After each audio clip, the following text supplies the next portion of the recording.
Welcome back everybody, back again to a new episode of RP Gibberish, the third in our Revived series. And it's going to be a great episode, I really look forward to it. But before we get started, there's two quick announcements that I wanted to give before we get started to the actual episode that we recorded yesterday. And first of all, as you can see, if you are watching this on YouTube, you can see that our designs and our logos have been completely overhauled. And both Greg and I are extremely happy with the results. It looks absolutely gorgeous. And I gotta give a major shout out here to Outdated Gamer, to Bernie, who is a great, great friend here on YouTube and Facebook, and he offered to help us out, and it looks absolutely fantastic. So Bernie, thanks a lot for doing this, and thanks for making the show look extra awesome. And secondly, is you will see in this episode that we are going to be talking about one game in particular. However, with three other fellow-minded Japanese RPG fans, we, at the later parts in the episode, we deviate a lot from Persona Q, which is the game that we're going to be talking about. You can already see in the title. We deviate at some point. I would say venture a guess like 2 hours in, 2.5 hours in, we go off a different tangent and talk about some other games. So keep that in mind. It's still a great talk, and it is definitely something that I will have to elaborate on in the future. But with that being said, I hope you guys will enjoy the episode, and definitely check back soon. We are planning quite some few episodes as well, a few shorter ones here and there, so I hope you guys are excited for it. Of course, as usual, it is pretty tough to align a lot of people to, especially from all around the world, to meet time zones, etc., especially when everybody is really busy. So keep that in mind. But in any case, I hope you guys will enjoy these upcoming 3 hours of RPG Gibberish Revived, where we are going to be talking about Persona Q. So with that being said, let's take it away and start the episode. So guys, welcome back to RP Gibberish, a new episode. This is actually the third episode of the RP Gibberish Revived. And sadly, we do not have Greg in attendance today because we are going to be talking about a game in particular, which is Persona Q. And luckily, I'm not going to be doing this episode all by myself. We have not one, not two, but three awesome guests. And I'll give some time to introduce themselves. So let's get started with Senkai from Excellent Gamers. Hello. And we also have here Danny, DevilMayPie. What's up, guys? And finally, we have Alex, ReturnToMotherBase. Alright, seriously, why does everybody always put Return to Mother Base after my name? It's like, that's not my last name. Alright. It isn't? Yes, it is. It is now. All right, so welcome, guys. So for those who are unaware, these three guys all run some very awesome channels on YouTube. Definitely check them out. They usually talk about Japanese RPGs as well and some other great games. So all of us, we have been playing Persona Q, well, I would say pretty religiously over the last 2 months. We have. I don't know about you guys, but I clocked in around 70 hours. 109 here. I came in at 82. Damn. Damn, that Am I is. the only one that played on normal? Maybe that's why my hours were so low. Nah, I was playing on hard. I just overgrind. That's my thing. Yeah, same. Yeah. It's like, I'm not killing the boss in 3 hits. I'm clearly under level. Senkai, you actually went the crazy OCD route, right? The last couple of days. Yep, I did 100%. So the thing is, I started New Game Plus and played for maybe 15 hours, and then I felt like I should. It felt wrong going through the game with like the second best weapons and stuff. So I went back to my first save and did 100%, and then did a new Game Plus. So. Okay. New Game Plus. Yeah. Did you use a different party setup this time too? Well, every single character is 99, so and have the ultimate weapon and ultimate armor, so I can use anybody I want. No. Well, I mean more so like, did you make it a point to use different characters, or did you stick with your favorites? No, I mix it up since I can. Like, there's no loss really, but I try them out to hear all these sound clips and stuff. Oh man, give me that save file. Oh, Seriously. so all right, all right. You keep it. We'll get talking a little bit more about the gameplay, but in any case, to get back, so Persona Q, Shadow of the Labyrinth. For those who are unaware about the game, it is of course a spin-off. It's combining the cast of Persona 3 and Persona 4's characters into a Etrian Odyssey styled, which is a first-person dungeon crawler game. It's done by the Etrian Odyssey team. They made Persona Q as the spin-off title, and it is a very good game, right? Indeed. You mean Yeah. a very good game? It's a very, very good game. You know, I bit my tongue. I was actually thinking about saying that. It was okay. It was good. There will be puns in this episode. There will be puns. So, this episode we're going to be talking about Persona Q for the most part. We assume that most of the listeners have played through Persona 3 and 4. If you haven't and still want to stick around, we are going to be keeping spoilers to a minimum for all 3 games. We do have a spoiler section towards the end, and we'll of course mention that. So if you don't want to get spoiled, then you can go away and then maybe come back once you actually picked up the game and beat it yourself. So keep that in mind. For now, we are just going to be running through the game, what it is, how it's set up, and first of all, you know, as this is a game is very based on Etrian Odyssey, so I played through all of the Etrian Odyssey games except for Etrian Odyssey Untold. I'm pretty familiar with this, and I knew what to expect. How about you guys? Danny, for instance? Yeah, that's easy. 0. I've played none of them. I have Millennium Girl. Been wanting to try that, but just kept putting it off. But yeah, I guess Persona Q is my start in the Etrian Odyssey style game, and yeah, I really love it. So look forward to playing the rest of the games. But yeah, this is my first experience with this kind of style game. Awesome. Alex? In terms of Etrian Odyssey or Etrian Odyssey, I've played a little bit of the 4th. I've played a little bit of the 3rd. I haven't finished either of them. But in terms of first-person dungeon crawlers, I've played, you know, and I alluded to this before we started recording, you know, Might and Magic, Legend of Grimrock, some of the more traditional, I guess you could say, first-person dungeon crawlers, and the Dark Spire, which is fucking hard, just to say the least. But you know, but coming into a game like this, this Etrian Odyssey style, to me, it's a lot more accessible than the Dark Spire, because the Dark Spire just kicks you while you're down. Yeah. Oh yeah, no, the Dark Spire is one of the absolute brutal, most hardest first-person dungeon crawlers that I've played out of the maybe 10 or so that I've played so far. So yeah, Persona Q is a lot more accessible, even for Etrian Odyssey fans. So Senkai, you played a few? Well, so my first, I think, was, well, I played the demo for Etrian Odyssey 4, and I enjoyed it, so I got the full game, and it was very close to the release of Demon Gaze, so I played both of those, and I kept going back and forth to keep it fresh somehow, because I felt the lack of story in both games, but yeah, then so I got Millennium Girl because I wanted more story, and very, very close to Millennium Girl. When I picked it up, Persona Q was released, so I had to play that first, you know. And Persona Q, I had so much fun with. I'm still playing it right now as we speak, actually. So yes, I will go and play Millennium Girl when I'm done with this one. But yeah, actually, so Persona Q is the first one I finished. Okay, awesome stuff. So yeah, I hope you guys definitely check out Etrian Odyssey. Like I said, I still got to check out Untold Millennium Girl as well.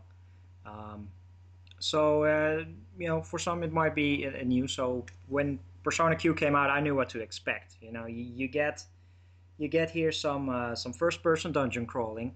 You get some 5 or so labyrinths to explore. 3 to 4 floors for the most part, and you got to draw your own maps. You got to, you know, do some I would say some puzzles as well. You got to solve some labyrinth puzzles, like figure out how to progress through certain floors. And there's all these typical dungeon crawler, types of shortcuts and floor puzzles, etc., that are usually there. And intermixed with that is, of course, random encounters, turn-based random encounters. And instead of building your own party in an Etrian Odyssey game, what you have here is the cast of either, at first, Persona 3 until they meet up with Persona 4, or Persona 4 until they meet up with Persona 3 characters. And then you can pick out of 20 or so characters and a few new ones that are specific for Persona Q. And I'm very interested because you can pick every character you want. Which routes did you guys pick? I guess I can go first. Yeah, go ahead. P4, not really any good reason. I guess I prefer P4 a tad bit more than P3. And Nerd. Yeah. Yeah, I know. I didn't know there was going to be that much difference for dialogue and scenarios between the two. I just thought the beginning party is just going to be Persona 4 exclusive. Yeah, no good reason, but P4 party. All right, Alex? I went with P3. Initially, I was going back and forth between the two, but between the two games, I love both, but P3 has, I guess you could say, a lot more of a sentimental attachment. I have more sentimental attachment to. And considering, I'd played through Persona 4, Persona 4 the Golden, Persona 4 the Ultimax, Persona 4 Arena, I was like, well, let's take it back to, P3, and let's stick with some of these characters we haven't seen in a while. So that was ultimately what, how I made my decision on which route to take. All right. Senkai? Well, for a lot of reasons, I went with the Persona 3 route. I do much prefer Persona 3 over Persona 4. Also, according to Corn Muffin, when I watched his impressions, he said that the Persona 4 route was actually a lot better. So since I knew I was going to play them both, I wanted to start with 3 and have the better experience, like to end the game. And also, because I prefer Persona 3, I wanted to start with it. But... Okay. So that was it. All right. So, yeah, it won't come to anybody as a surprise. I prefer Persona 4 as well, a little bit over 3. So I went with the Persona 4 cast. And, it's nothing really groundbreaking. Like I mentioned, you play the first dungeon or so. Until the end of the first dungeon, you will eventually meet up with the Persona 3 cast. And from there on out, you can mix and match all the characters you want. There is only one reminder, and that is, which I sadly found out because whenever I play in a create your own party game, I just go with full female party, and I couldn't swap out Yu Narukami. I was a little bit disappointed that I could not run with my ultimate waifu squad of Mitsuru, Aigis, Yukiko, Chie, and Risei. Oh no, Risei is actually a navigator, so let's see, Yukari most likely. No Fuka? No, she's the navigator as well. So yeah, I was a little bit disappointed by that, but in the end, it didn't really bother me that much. Let's see, throughout the rest of the game, in the beginning I swapped a couple of characters, but in the end I stuck very true to Akihiko, Mitsuru, and Shinjiro in the front, and then in the back I had Yu Narukami and, well, as Naoto. Naoto was a beast. What were some of the parties that you guys had, like Denny? Which some of the characters that you used the most? Agree with I definitely agree with Naoto there. The first dungeon I really didn't like my party setup, so the game got easier and better for me when I got the P3 cast to play with. So for the most part, I stuck with the same members. Of course, Yu Narukami, since I can't replace him. He's just kind of utility kind of guy, just heal here and there and attack. Got Akihiko in the front lines, which turns out he's not really a great tank. He actually dies a lot for me. Yes, he does. Yeah, so I end up switching him for Makoto in the end, but I'll explain why later. In the back, I had Aigis, which she is a beast in herself. bullet sponge or a damage sponge, and a really good tank and range character as well. So very deadly. I mean not Yukari, Yukiko, just to deal, I guess, fire spells and heal, even though she didn't really get that many natural healing spells.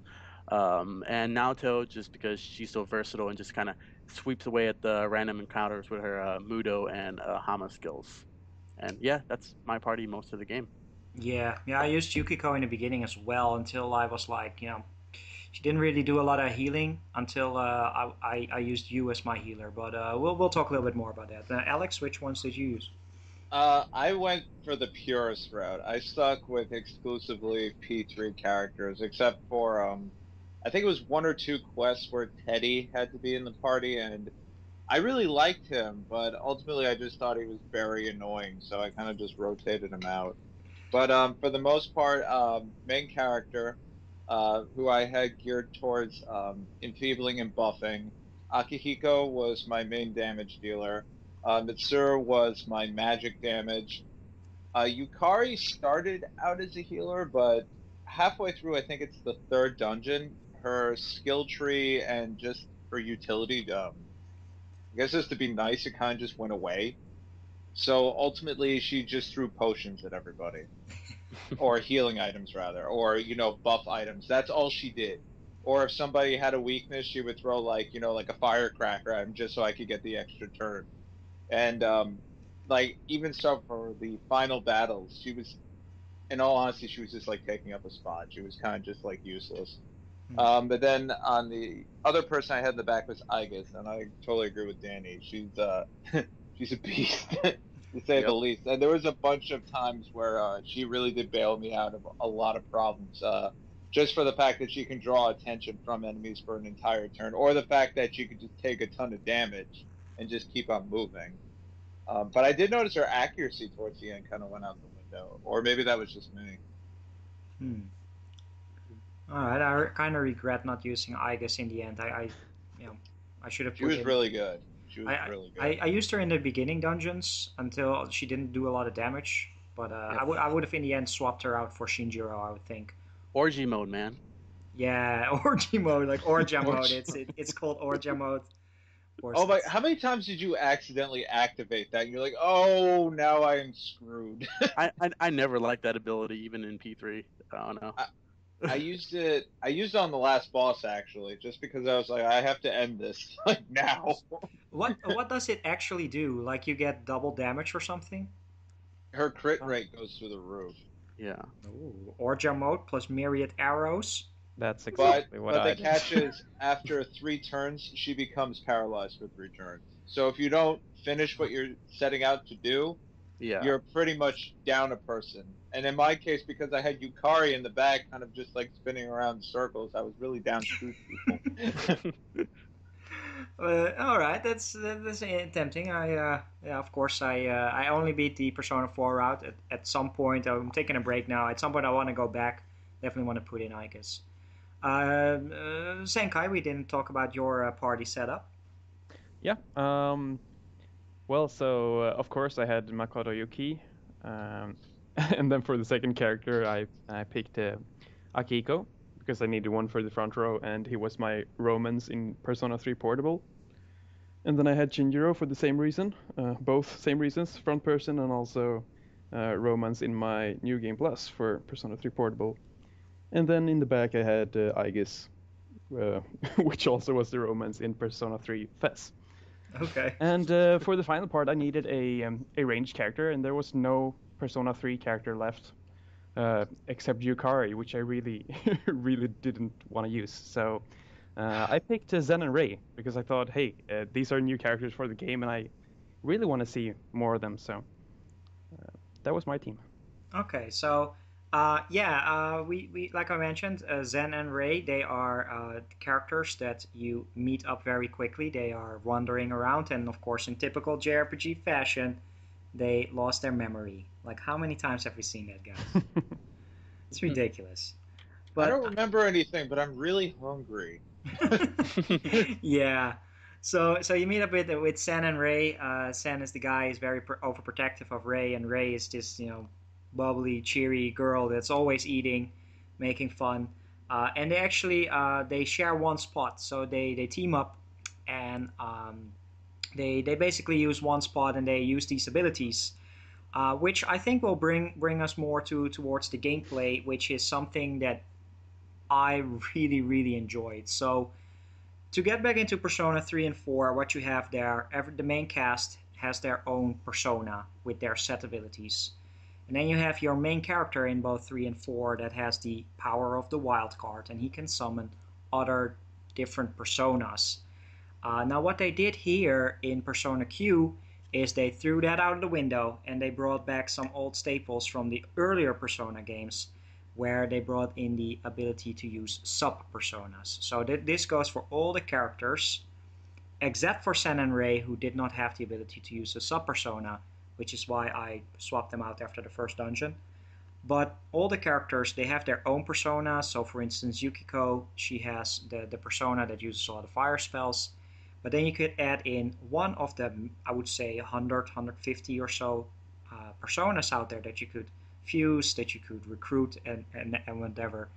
And then you can select that to your other character, and that opens up a very wide range and dynamic system where you could make sure to shield some people from their weaknesses. Adding in a sub-persona would also grant you like HP and SP bonuses, and I thought that was a great dynamic. I don't know about you guys, but I thought it was fantastic. I really liked it as well, actually, for like the same reasons. But it did reach a point where, you know, I've played through a bunch of SMT games at this point, and certain personas by virtue I just like more than others. Like the second I can make Jack Frost, he's immediately in my party. Yeah, me The too. second I can make Black Frost, he's immediately. It doesn't even matter if the abilities suck. He just has to be there. You know what I mean? Yeah. So Yeah. even so, towards the end of the game, part of the reason why my hour count was so high was because I was busy getting personas so I could get to the end game personas that I personally enjoy. But as a personal challenge to myself, I don't use some of the, I guess you could say, OP ones like Trumpeter. I used them in P3 and it broke the whole game. So Norn, Trumpeter, you know, Yep. whatever end boss, you know, it should be Trumpeter or Norn. Those guys are OP. But you know, it's like, but it's just like that. Ultimately, was also part of the challenge too, because it's like, oh, I can make Hellbiker now, and he doesn't help anybody. It's like, but it's like I want him in my party, so it's kind of like with this game, I felt like I had to be able to check myself using this system because it's like, okay, you know, I don't have the traditional wild card. I can't stack Jack Frost, Pyro Jack, a bunch of other guys, we'll say, for example, and Abaddon, because it just won't work. So it really made me rethink some of the strategy because this system, as you said, Mike, hasn't been used in a while. Yeah, so it was in the original Persona games. They used the sub-personas there. But then, of course, for Persona 3 and 4, they swapped that out. So, you know, any thoughts, Danny, from the sub-persona stuff? Yeah, I actually really love it. Just be able to customize your other party members, like you said, cover their weaknesses, and you know, I like little details and customization. You know, and certain personas just pair up well with your other characters. Like my Naoto she's like a, of course, light and dark dealer, and also status ailments. So I had Succubus, which she had forgot what the ability was called, to stagnant air or Yeah. one that.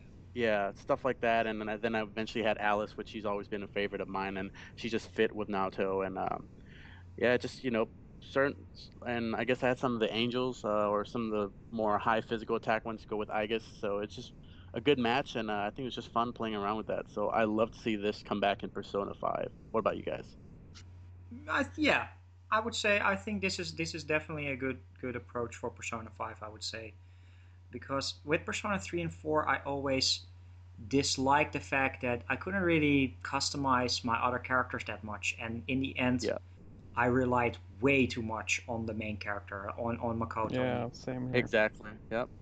I agree. I mean, with me personally, the main character to me is always the utility or the buffer. I mean, even so, like in MMOs, I hate to say it, even though I really enjoy playing a tank class, I always ended up playing a utility character. So, you know, my main character, his job was to was basically just to keep everybody buffed up. Like he rarely ever attacked, and if he did attack, it was because, oh look, he's weak to fire. Here, poke. There, extra turn. But that was really it. And by not having a whole host of personas just to keep that utility going, I had to spread it out. But at the same time, I'm also sacrificing attack power or defensive power. So it really did open up the box for me a lot. And there was a lot of trial and error with my persona picks, actually. Like I said, I wasn't able to use the ones I typically wanted to use. All right, yeah, it is one of the, I would say, the better improvements that in the end really surprised me, and that is something that I always really enjoy.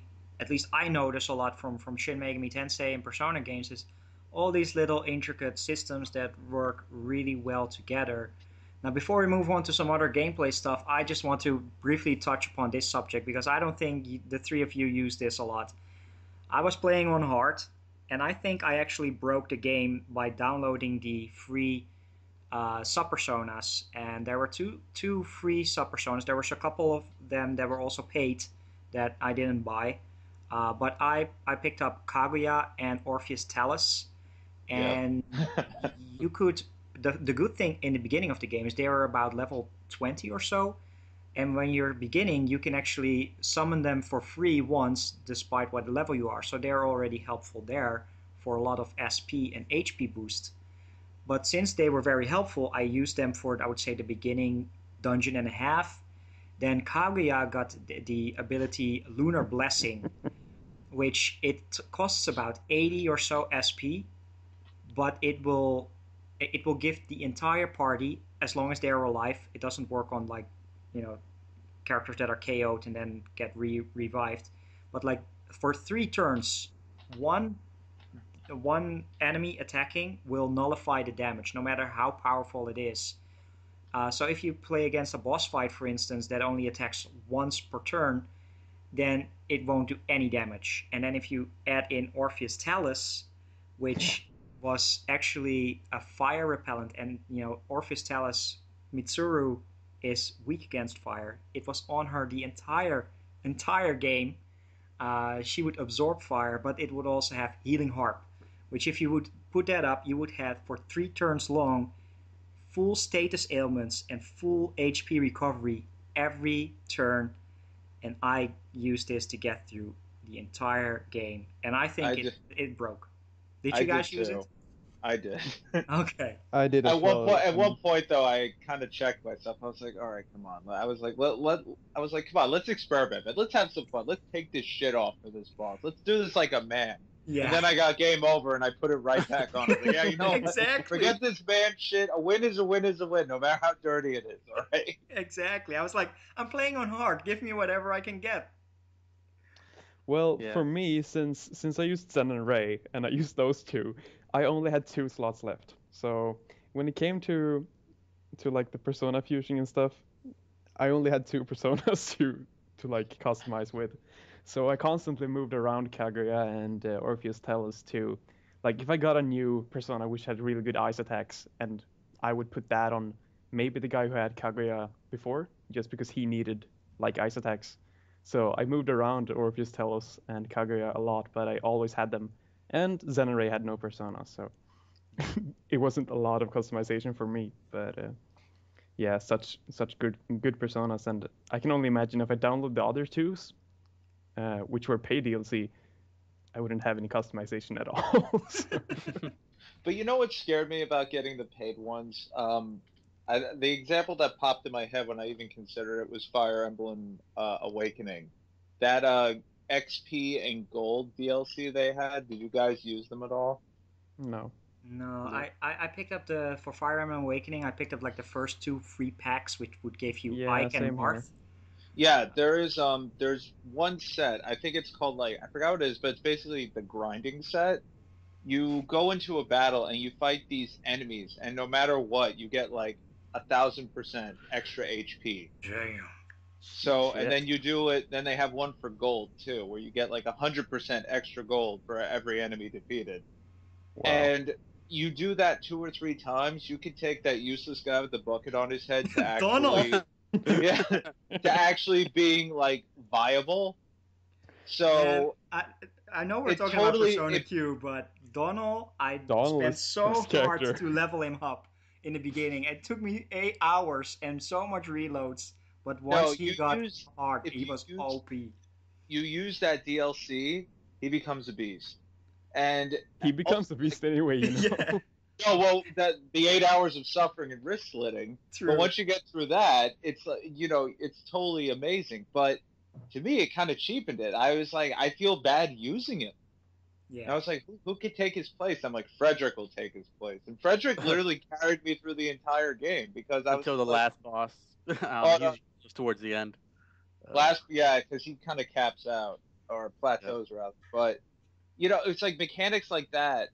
That's what stopped me from getting the paid Persona DLC. Just because I was like, what if it?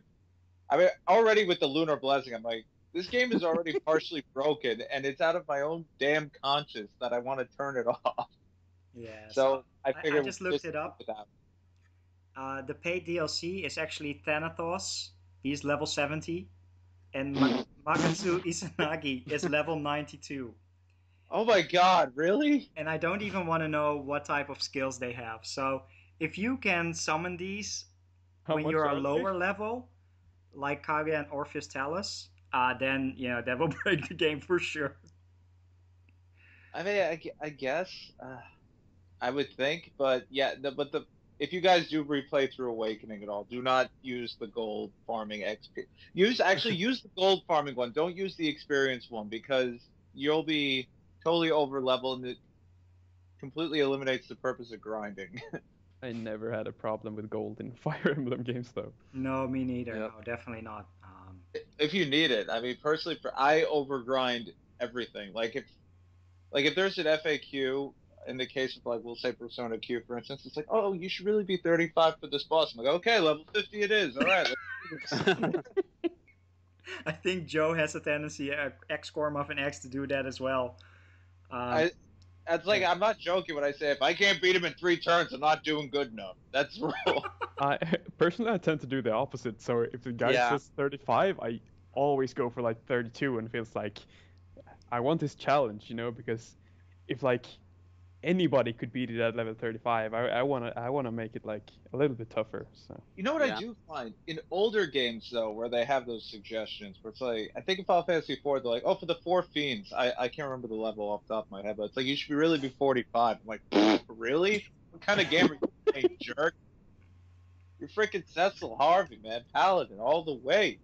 But nonetheless, too, it's just I mean, I tend to overgrind just because when I do grind, I'm watching TV or I'm listening to music or a podcast or something. So for me, it's actually very therapeutic.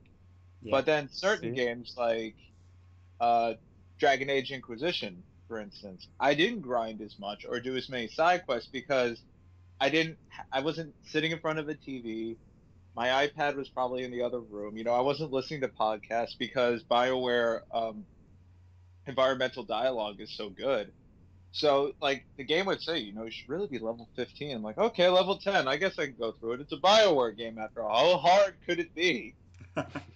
But I guess it comes down just to the style of game and how you go about grinding out levels. And in JRPGs, I always tend to overgrind.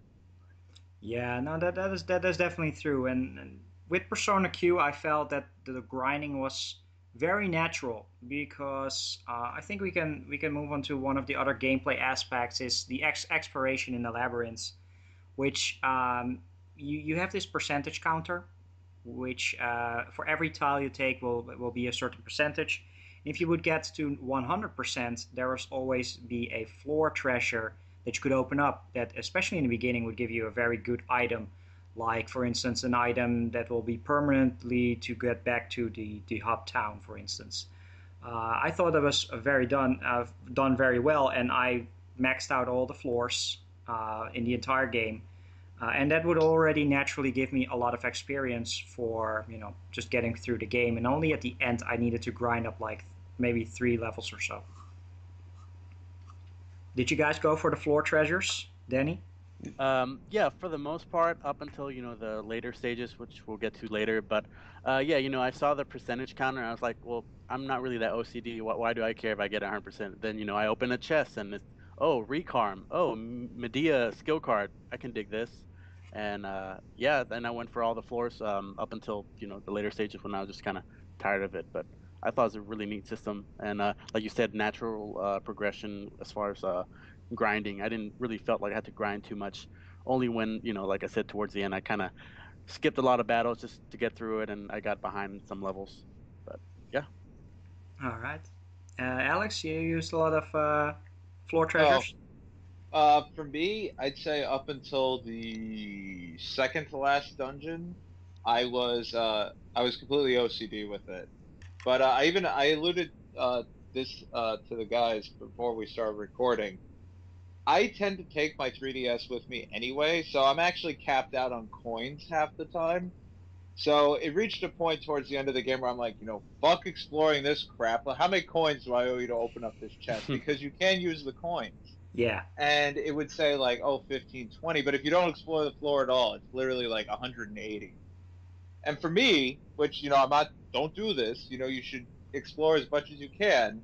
But for me, 80 coins is not a big deal because I'll get it back in 2 days or 3 days or whatever it is. So I'd say towards I think the second to last dungeon I used coins once, and then the last dungeon I used it like maybe 2 or 3 times. And I still have 250 as of today. Yeah, I'm pretty guilty of that. Like a lot of times I'll miss one freaking tile, and it's all the way across the map. It's like, fuck this. Here's your 1 coin, and I did that like a bunch of times.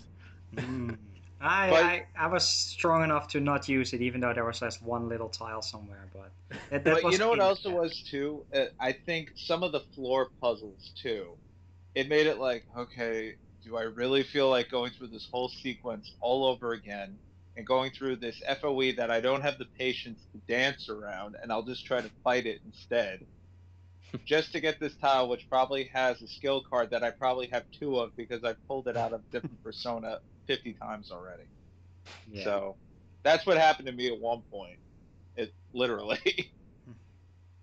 Senkai, you went for some OCD floor completion? I did for the first 3 dungeons, and then I realized that the amount of money scaled very well with the percentage. So at first it was like 250 coins you needed, but once you got over 90%, it was like the difference between 90, 91, and 98 and 99. Like it was like from 15 down to 3. And I mean like the cap for the 3DS is 300 coins. So I had 300 coins, and I felt like if I pay 15 or 20 coins in the remaining, like every single floor from now on, for like dungeon 3, dungeon 4, dungeon 5, I can afford that. so I went for 90%, and then I paid the rest because like 20 coins times 15, I could still do it, So.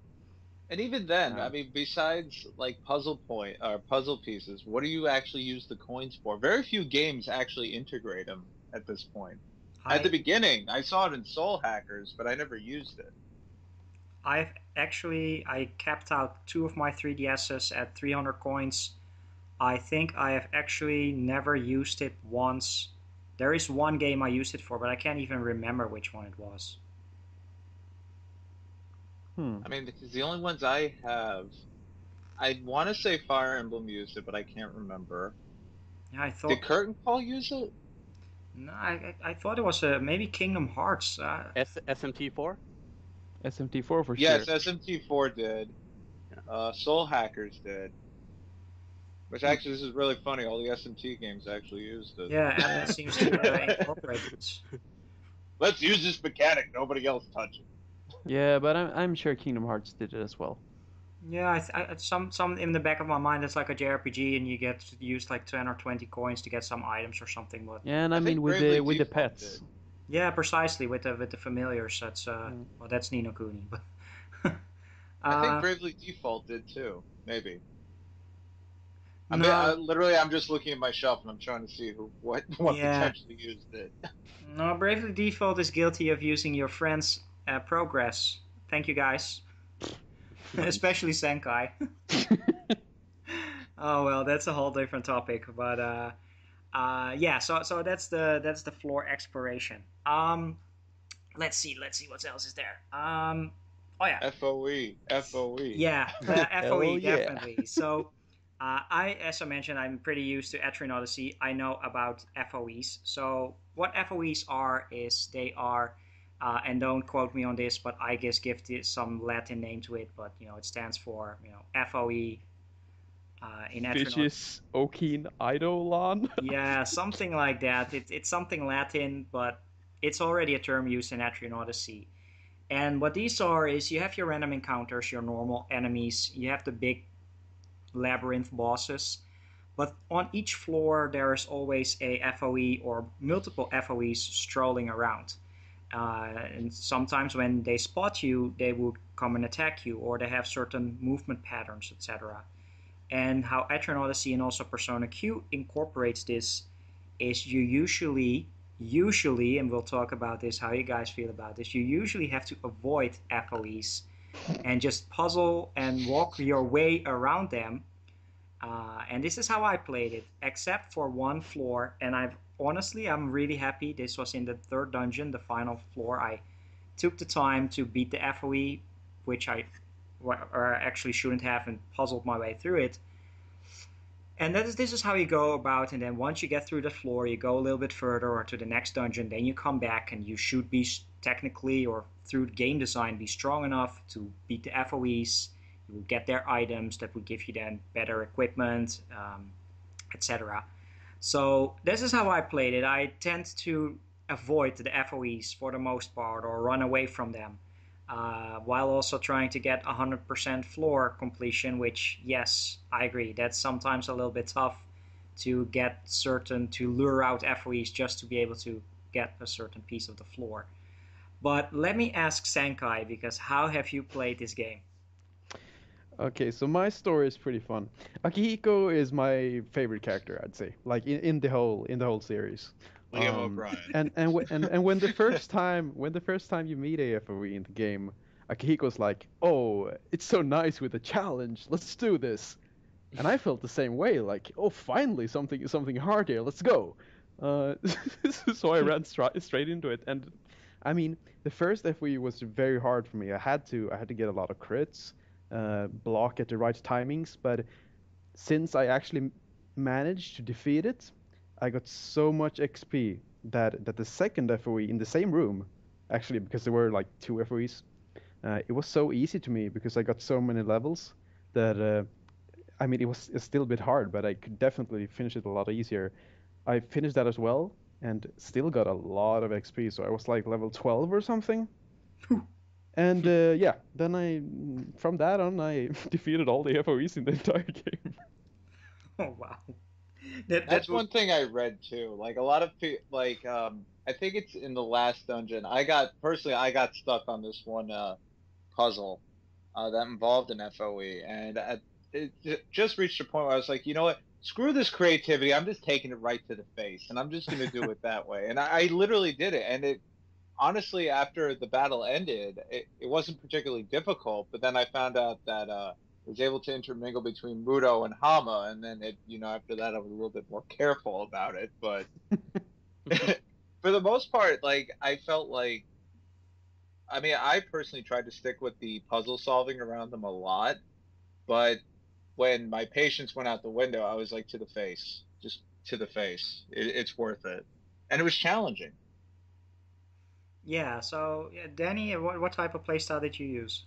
Probably similar to yours, Mike. I guess I played it the ways the game designers intended us to, and for the most part, yeah, I kind of avoided them and came back later when I was stronger. But I think it was halfway through the third dungeon, I was like, yeah, enough with this shit. I was pretty well leveled, and actually Naoto with her poison was actually a really good skill in this game, and took out a lot of FOEs and bosses. So they had a lot of HP, and yeah, so just drain them away in a pretty good way to grind. I think I was pretty low leveled, and I need to get to level 55 to get my ultimate personas. So I kind of use them as my grind machine. And yeah, I was like, yeah, I'm sick of these puzzles. Let me just kill them. Yeah, okay. To the face.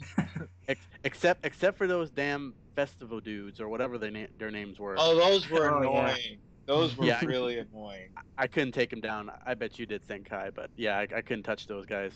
Yeah, I had It to was do part it for of a one request, so Yeah. yeah, same. There was one request later on to actually beat them, so I went back and tried to handle them, and I got through it after one reload, I would say. But yeah, I think in the end, the only FOE that I didn't beat was the FOE in the final dungeon, which they mentioned very quickly that this is a very overpowered one. So I have not beaten him yet. It's actually one of the last requests I need to do for me to actually unlock the final request in the game. But You actually have to beat him 3 times, just saying. woo, that's not going to be a lot of fun, especially when I'm still in level 66, 67 or something. Margaret doesn't need the information. She's just being a dick. She doesn't, Yeah. she doesn't need it all. Okay. Well, it is interesting to see how, and again, this is again from a game design perspective, is something that I always enjoy about Atlas. They give you either the option to have a challenging puzzle, or you have a very challenging fight. So whichever you prefer, you can go for it. And like I mentioned, I went into this FOE in the 3rd dungeon, which was the old doll, for about. This battle took me 1 hour and 20 minutes, but I wouldn't give up. I had it with Lunar Blessing, and I think this would move us into the boost topic after this, but with Lunar Blessing and Healing Harp, I could stay alive while consistently dealing damage, and at some point I finally got through it. It was a very, very tedious and long fight that I shared with you guys on Facebook, but I was very happy to finally get through it, and then I could just walk through the entire floor without any hassle. So it shows you can make a choice. It will be difficult, and it pays off no matter what you do. So very, very cool gameplay style with FOE. So if you guys like that, definitely check out more Etrian Odyssey. So like I briefly mentioned, let's talk a little bit about the boost system, which is in the gameplay. So Shin Megami Tensei for years now in Persona has been using the press turn system, where say an enemy is weak against ice, you use an ice spell, you would get an additional turn, so you could do another action. And if you downed all the enemies, you would be able to do like an all-out attack with all your parties. However, in this time around in Persona Q, you would have the boost mechanic. So say I would use a weakness or get a critical hit, I would get a boost state on that character, which means that if I didn't get attacked in meanwhile, on the next turn, I would be in boost mode, where I would have a lot higher percentage of dealing a critical, or, and this is the best thing of all, I would say, is I could use any skill for free. So these are attack skills that use your HP, but of course for me personally, Lunar Blessing, Healing Harp, Abuser is not having to pay SP for any skills. So it was in the beginning a little bit tough to let go of the press turn system, which I've been using for like 10 or 12, maybe even more than that, SMT games for me. But in the end, I thought it was a very fresh system, and later on, yes, I would say the very powerful spells were a little bit broken this way. I would say it should have maybe used like a percentage based, like maybe 75% off a skill instead of just like 100%. But, yeah, because something got to mention as well is that you don't even need to have the amount of SP to actually be able to use it in the first, like, say it costs 80 and you have 20 as max SP, you can still use it if you get a crit. So yeah, exactly. That is true. And yeah, I would say that they should have made this a little bit more percentage based, but it made grinding a little bit like I use Naoto a lot, and she had Mudo and Hama for the entire party, or for all the enemies. There were maybe 4 enemies on screen. There were 2 with a weakness. I would down 2 of them, but get a boost state, and then on the next turn I would use another very powerful, or usually they had light and dark weakness characters or enemies in there. and it made it very easy to get through. But I like the boost system, especially when you're in boss fights. You would always be hoping to get that critical, especially when you ran out of SP in the tedious fights. So, Danny, what are your thoughts on the boost system? Yeah, I'm already a big fan of the press turn system, so I wasn't sure going to this how I feel about it, and I didn't really grasp it at first, but it took a while, and for a game like this where you're in the dungeons for such a long time, and yeah, having this boost system, SP, conservation is pretty much, you know, not an issue since you got your sub persona that kind of replenishes it. So you go into each battle and especially if you have Naoto, I use like Mamudun or Mahaman or whatever, wipe out the whole team, and yeah, no one loses SP. And yeah, there's no better satisfaction than using like a Meiji Dolan or like the high powered spell for nothing. So I thought it worked really well in this game. Do I want to see it in future games? I'm not sure yet, but I think for this game it works really well, and I thought it was really neat. True. Senkai, any other thoughts on the boosts? Well, I thought it was interesting how, depending on how many characters had the boost active at the end of the turn, you could get all out attacks. Yeah, true. So like if you used it well, so everybody got the boost, you would get all out attacks pretty much every other turn, which was nice. And also there was sometimes that a single character would do some kind of all-out attack himself. Yeah. I couldn't Like really figure out like why you got those, but they were really awesome. Some of those better than others, but definitely. yeah, the whole... was a lot better because she would do like 5 or 6 attacks, where Shinjiro and Naoto would just do like 1 attack maybe. Yeah, I guess did the same thing. She like just blasted through the whole area. It looked very much like base in Mega Man Battle Network, but anyway. Yes, that's what it was. I was thinking of that the whole time. Like, I've seen this animation before. I've not played those games, but I believe you guys. Yeah, very, very awesome. But yeah, the whole system was good. I could have like elemental attacks on my buffers to get the buffs for free. Even though I didn't do a lot of damage, I could have like Mass Iodine just for the boost. So that was cool. I could sometimes like do a weaker attack just to get to save SP. Like Mind Charge costs like 40. If I would like to do Mind Charge and Meiji Dolan, I would do CO first just to get it more cheap. So let me ask you guys this. You guys kept the lower spells like Aji and Bufu just so you could do that? I think I did that just to save SP. That was pretty smart. I didn't. Yeah. Wow. I did. That's pretty with cool. Maragi, and with the lowest level, especially Naoto, she had like in skill cards, which we'll talk about soon. She had Maragi, Mabufu, Mazio, and Magaru, which is like 12 SP or something, and then she would be able to dish out like Medidolaon and stuff. That's what I did for the main character, so he could just keep buffing for cheap. Yeah, cool. That is a very good one indeed. But boost system. Thought it was really nice. Kind of like a improved of the Smirk system in SMT4. For those who've played that, I thought it was done very well.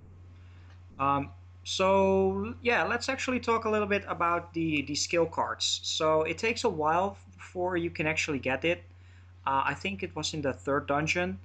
You would be able to get your persona. You would also be able to find skill cards throughout the dungeons, but you would also have your personas, and you could be able to say sacrifice this particular persona you have, and then extract a skill card from them, which would lead to a lot of messing around with fusion, because each main character and their own persona, they have 4 skills that they learn naturally, with some leveling up to higher states, and then they would have 4 free open skill card slots where you could then put in whichever skill card you want, whether it's an HP attack or it's a buff, a magic spell. Regardless of anything, if you had the cards, you could use it.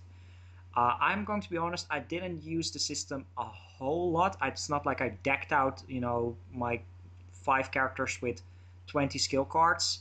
But I put Recarm on you, and like I mentioned, I used the elemental attack alls on Naoto and a few other later on in the game, like some attack skills. Did you guys use the skill cards a lot, Alex? I used it very little, actually. Like, Makoto, I guess, or, that's not what I named him. But he had, I think, 2 or 3 assigned. Yukari had 1. Akihiko had 2. Mitsuru had 2.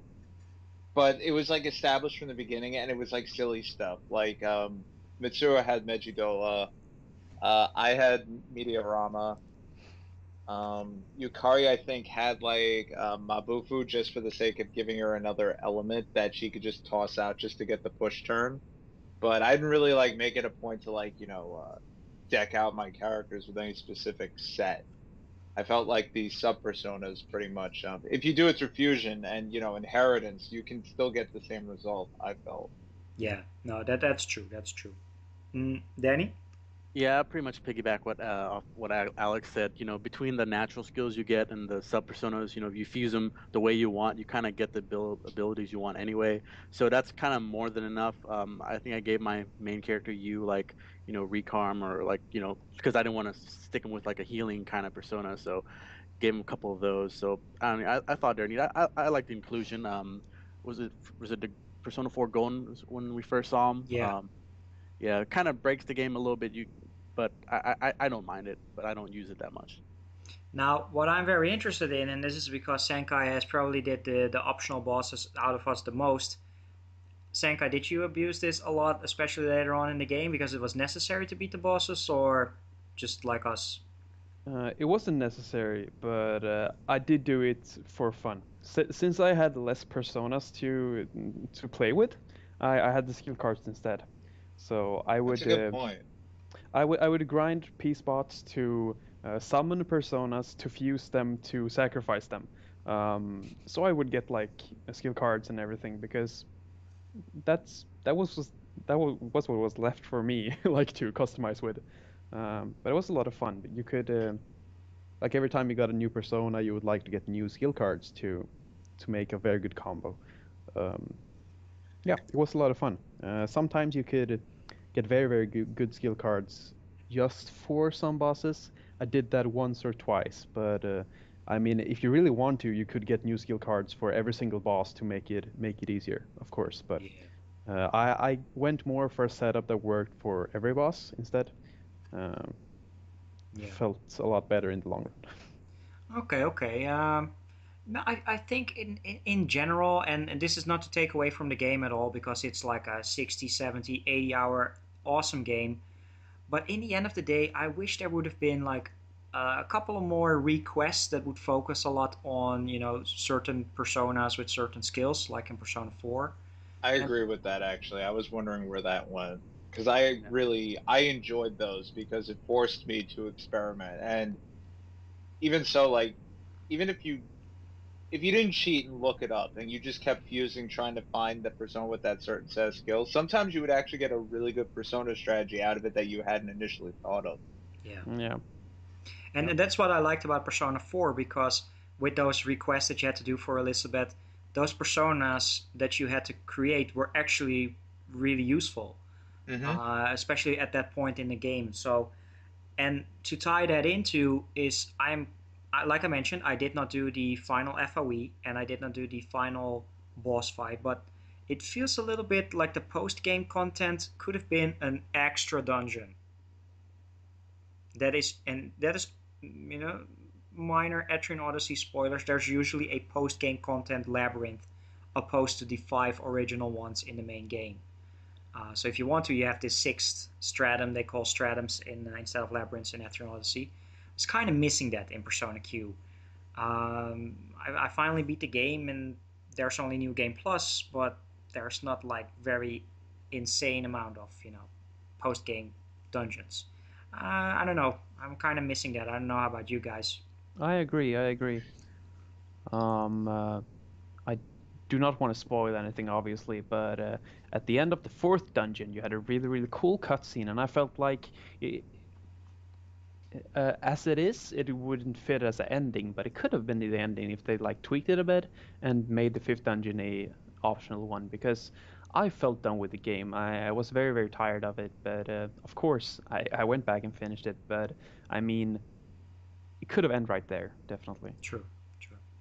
Actually, here's a question I want to pose to you guys. After that fourth dungeon, did you feel exhausted with the game? And I don't mean like bored with it or anything. I just felt like it was just getting to the point where you were just like, oh my God, like it was just getting physically exhausting. Because I personally, Yes. after that fourth dungeon, I was just like, I think I didn't touch it for 2 or 3 days after I finished that dungeon.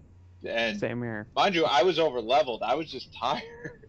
Yeah. No, Yeah, Yeah. Okay. Go ahead, Senkai. Go ahead. Okay, well, I felt the same because I played it every day. More hours, less hours. I mean, it was different from day to day, but I did play it every day.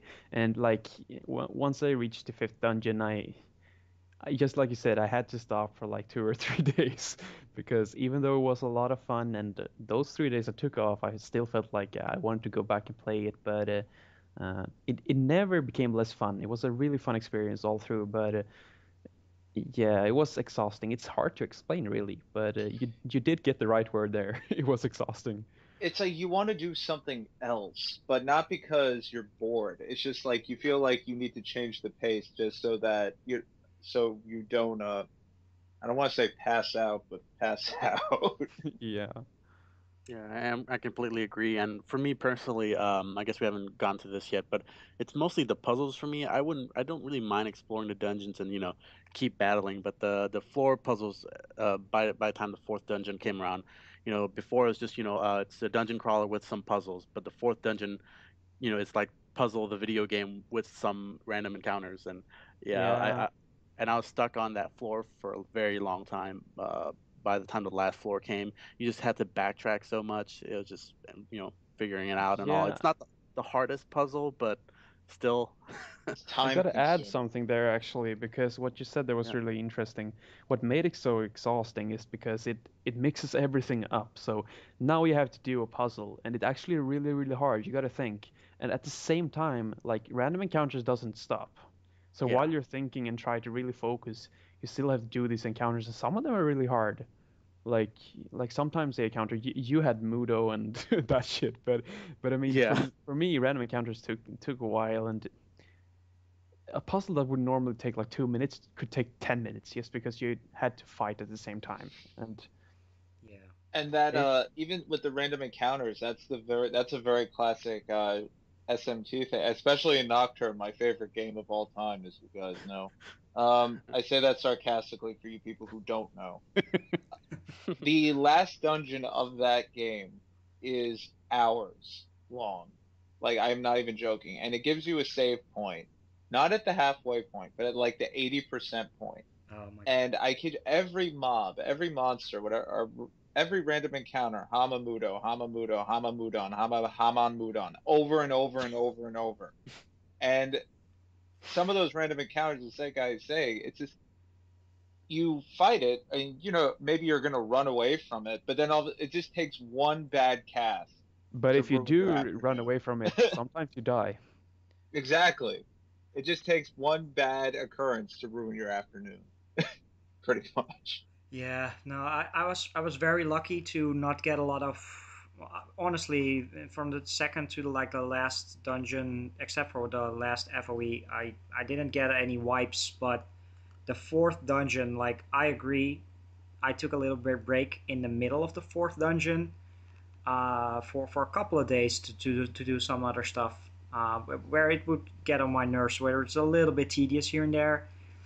I never really struggled with the last floor puzzle because I made good notes and I figured it out very easily what the order was. But just exploring that floor, I would do because it's split up in like 4 quadrants, like four sections. I would do one section at one session, and that made it very tedious. Or I was like, okay, yeah, it's time for the next, and I really wanted. And that is sad. I really hope that there would be a floor treasure item that would have no encounters. That would have made the game, I would say, not unbalanced, but especially if you're leveled up, I would say it made it more user friendly if they would have like a no encounter item in it. Yeah. The game was missing that for sure. Now I'm level 99 and I really don't need any more encounters. Yeah, exactly. And if you come off a game which I played right before Persona Q and right after Persona Q, which is Bravely Default, where you have the option to actually turn off random encounters whenever you so desire. Um, that is something that I would have definitely saved. Say if there's going to be a Persona Q2, then please have that like towards the 60-70% mark in the game so that you can just focus on the puzzles, and if you want to you can focus on just the battles. Yeah. You see, personally, even it's funny you bring up Bravely Default. I never turned off the random encounters. The furthest I did was I would put on the lowest setting before no random encounters. Mm-hmm. And the only time I really turned that on is when I was leaving a dungeon. Yeah. Yeah. Not I even see. going up to a boss. I think at first, I was being a little bit overzealous. I'm like, oh, let's crank this shit to maximum every 2 feet, old school, like the NES. Yeah, and then after a while, I was like, all right, this game's really freaking annoying. Deep Sea Research Center in Final Fantasy VIII, where every step you take is a random encounter. Good luck. Or even the classic Lunar games and on the Sega CD and the maze to get to Vane. It's literally like I think it was Vane actually, but it's like every 2 steps. Oh, The only sound effect I could think of is the Final Fantasy IV one of rap, rap, over and over and over. oh, And by the boy. time you finally get there, you're just like, oh my god, I'm so tired. Man, Greg, if you're listening to this, yes, I know. He played Shin Megami Tensei, and he Shin Megami Tensei 2, the one on the Super Famicom. That one has some crazy encounter rates. I'm just gonna say that game got really crazy with the encounter rates. Thank God for save states, because 1 minute there's a random encounter, and 1 minute there isn't anymore. So I abused some save states in those Super Famicom games and some experience multiplier cheats because they're archaic. Innocent Sin was pretty bad with that actually. The whole game with the random. Yeah, the whole game, literally the whole. I never. Game. I hadn't finished the PSP remake, in all honesty, but Persona 1, I finished the PlayStation 1 game back as a kid, and as a benchmark foundation for the Persona series, it's great. As a game, I fucking hate it. It's ridiculous. The random encounters in that is. It's. I don't know. It's even like back in the day, I didn't even care for Atlas. I thought they were, and I love Atlas now, but like their localization process, the way they went about everything, they tried to Americanize and Westernize everything. So the whole game was just like this hodgepodge of Degrassi like high school drama thing with science fiction. And I really wasn't into it. So even when Persona 2 came out, I didn't jump on it day one, but when I eventually did play it, I was very happy I did.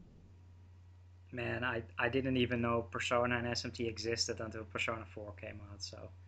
Well, it used to be known as the Revelation series. Yeah, I know. I have them all now. But I really...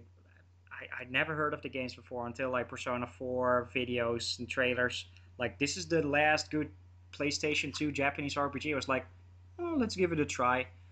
And now I'm sitting here 5 years later saying it's the best and my favorite RPG series and maybe even favorite video game series of all time. So, but I think that's a tribute to the team that works on the Persona games. I mean, I know at this point a lot of people, like, it's very, I guess you could say, anime stereotype, but I really like the way they've taken the series. They've managed to make it accessible, but at the same time, as we see within Persona Q, it has just that amount of accessibility, but it can also be hardcore if you really want it to be, I think, at least. Yeah. Yeah, and to add to that, like, I haven't played too many, the SMT Persona games. I haven't played a bad one yet. I love all of them.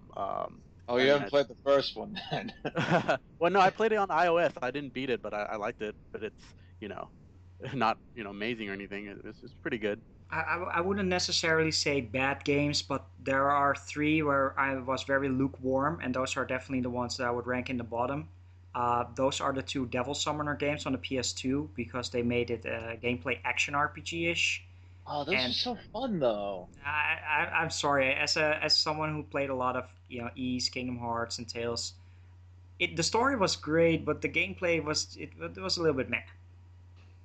A little bit for me, and then the third one, it's because I played a lot of other ones, and this was the first that came out on the PS2. Nocturne, it was too difficult. It was, the save Nocturne states, is the save Nocturne. states.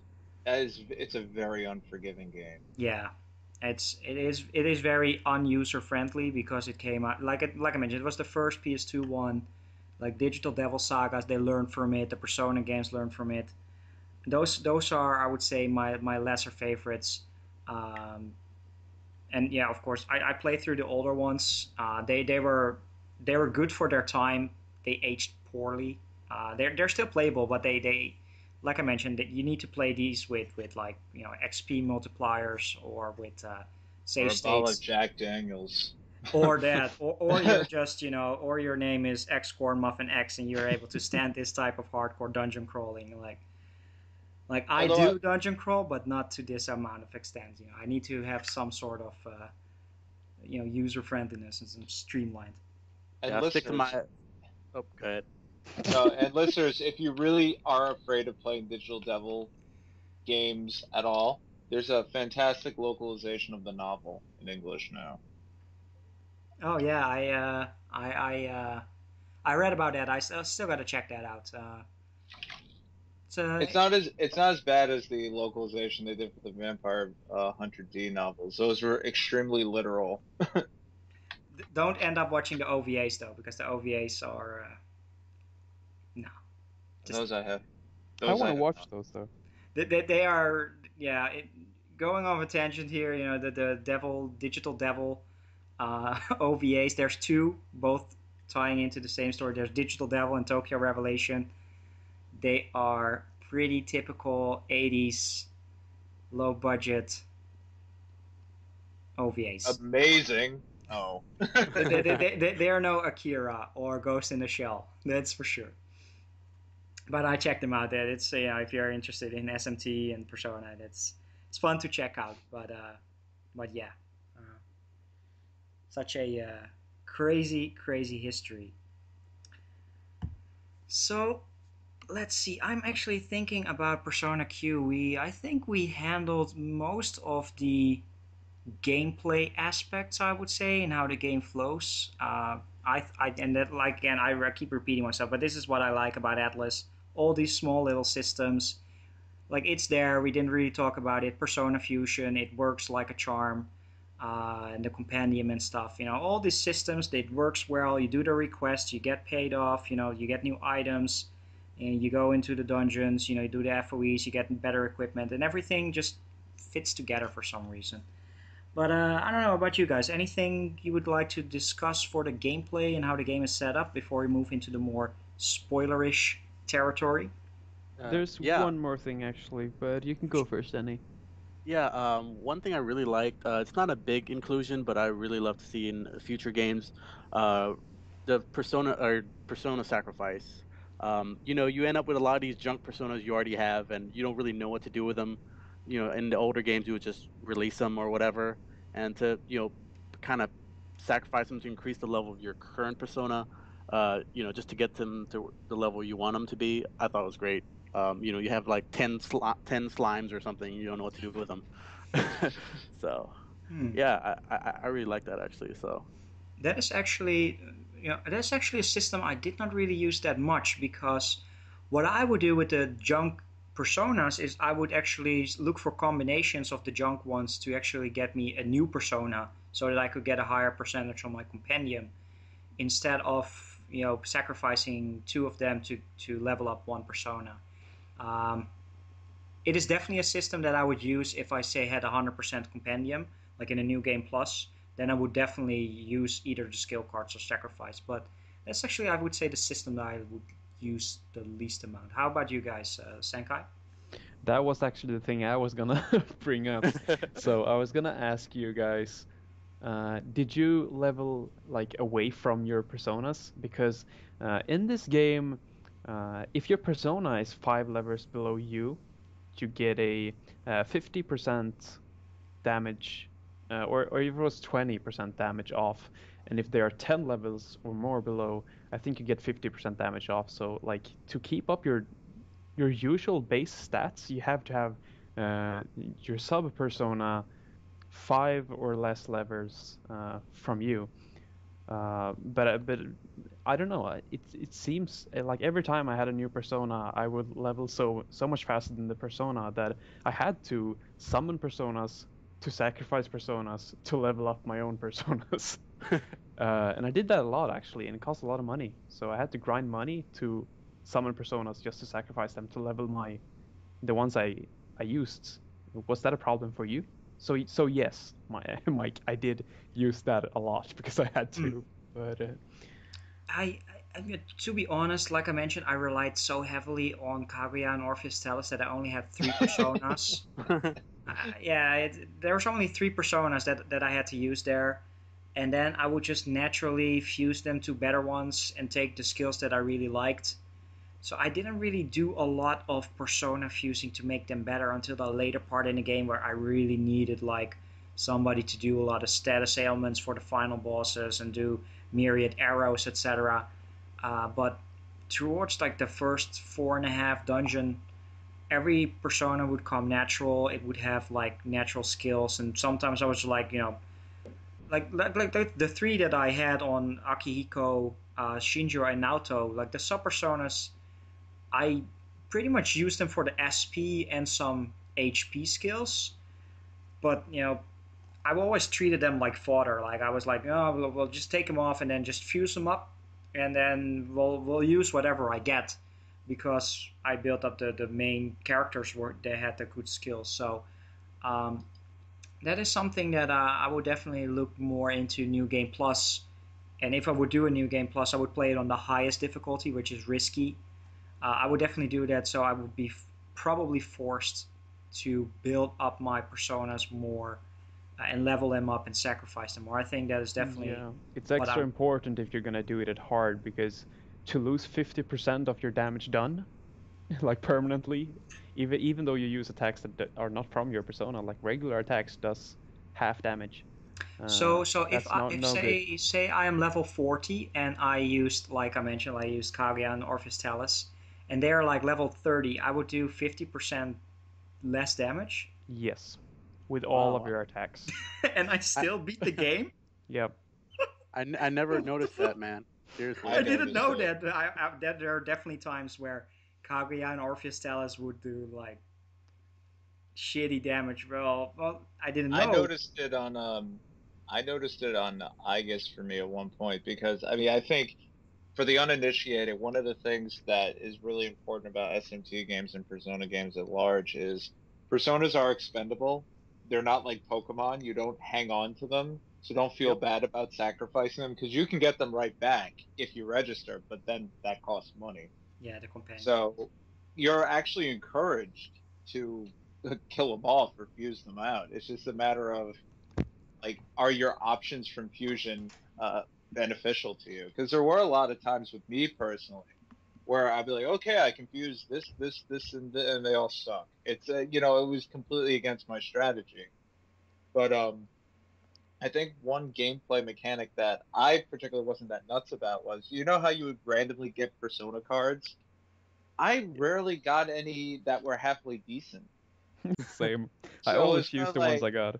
Yeah, I agree. Only if you kill an FOE, you get a good one. Yeah, only on an FOE, but other than that, it's like, yay, a slime. Yeah, the FOEs, and I would say the going back to a previous dungeon floor boss or like extra boss that was there. That is actually something. Yeah, I was disappointed by the sort of end of battle bonuses that are very heavy in Persona 3, 4, and especially in Persona 4 Golden. You get a lot of good bonuses there, like those mini games. That was actually missing from Persona Q. Now that you mention it. Yeah. I wasn't. I honestly, if that came back, I would have been thrilled. I wasn't surprised it wasn't there, but I would have thought they would have given you the opportunity just to get more Persona cards more often, because it reached a point where it was like, everything I can possibly fuse using the compendium has already been fused, and none of them work within my strategy, or they're not within the level range that Senkai mentioned, so they're not even really viable unless I want to gimp myself. So, I mean, that was part of my problem with Aegis towards the end too. The sub persona she had, I kept because I had her with high accuracy and critical hit. So if she used myriad arrows, for instance, or Aeon range, she always got a crit, she always got the push. But then it also did like 10 damage. So it was like, do I take the push Yeah. or do I sacrifice the damage? And then it's like, okay, maybe I'll fuse it into something else. But nothing came. So I had to grind out until I got, well, Thor, essentially. It was my boy. Yeah, I have to be honest, I can't really think of the names that I used in the final boss. Like I mentioned, I just, everything except for Kaguya and Orpheus Talos is just fodder. There's something we haven't really talked about, is the navigators. So Yes. just let's briefly talk about that. So you have Risei and Fuka, who are in the main games, are the navigators. They don't fight in battles. And this time you could actually set one or two up for a battle navigator and one as a field navigator. So I used Risei in battle and Fuka in the field. And they can have a sub-persona as well. And you would have these sub-persona skills that are very, very good in battle. Like, for instance, extend the buffs for 3 turns, which I abused. And then and then you would also have the field ones that, for instance, you would also have in the labyrinths, you would have these power spots, these P spots that would give you materials that you could then sell off and get a lot of money for. You would be able to get higher ranked materials there.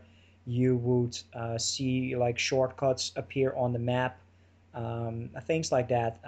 I thought it was done nicely, but in the end, I did some fusing in the beginning. I looked at some hints online, like what are some of the good skills to use, and then eventually I had Legion and Fortuna, which had like everything I wanted, like heal at the end of a battle, have the 3 buffs, have like buff your attack and defense on Arise, and then have like, you know, the get the better items, don't get attacked during the item gathering, etc. on Fuka. And I always use them like from Dungeon 2 onwards, because they didn't really, you know, need any battle skills or something. Did you use that a lot, the navigators, Danny? No, I kind of underutilized them actually. I kind of got the one persona to fit them, like you said, Legion. A couple personas, you know, kind of had the natural abilities for those guys. And I actually had Fuka as my battle navigator. I think she had natural battle skills or whatever. And yeah, I didn't really rely on them too much. You know, they healed me a little bit at the end, and kind of just relied on my own sub personas. So I didn't really use them as much as I could have. Yeah, let's because I used Risei, and Risei had this battle navigator skill that would instantly 100% make the person you selected do the first move in battle. So, say for instance, I needed to get like first turn on the spot healing, then that person would use like 1 out of the potential 5 like gauges you had. Yeah. I forgot the name what it was. That was very useful. I don't know what Fuka had as native battle. She had a lot of healing, actually. Yeah. But what I did personally with the navigators was I basically sat down with I think an episode of your top 100 JRPGs, and I basically kept fusing and fusing until I made one persona with nothing but support skills for each of them.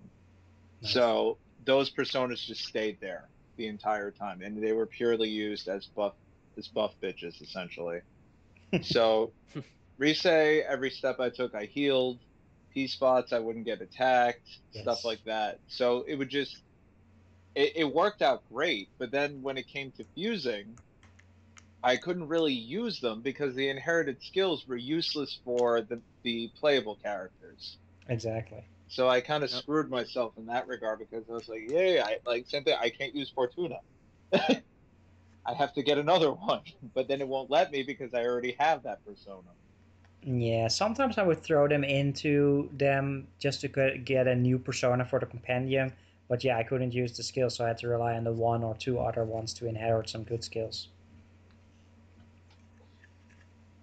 it's kind of a cool system, but I felt like as Danny said, he feels that he underutilized it, but you could use it as much or as little as you want, and I feel like maybe it would give you a boost, but I don't really think it's necessary.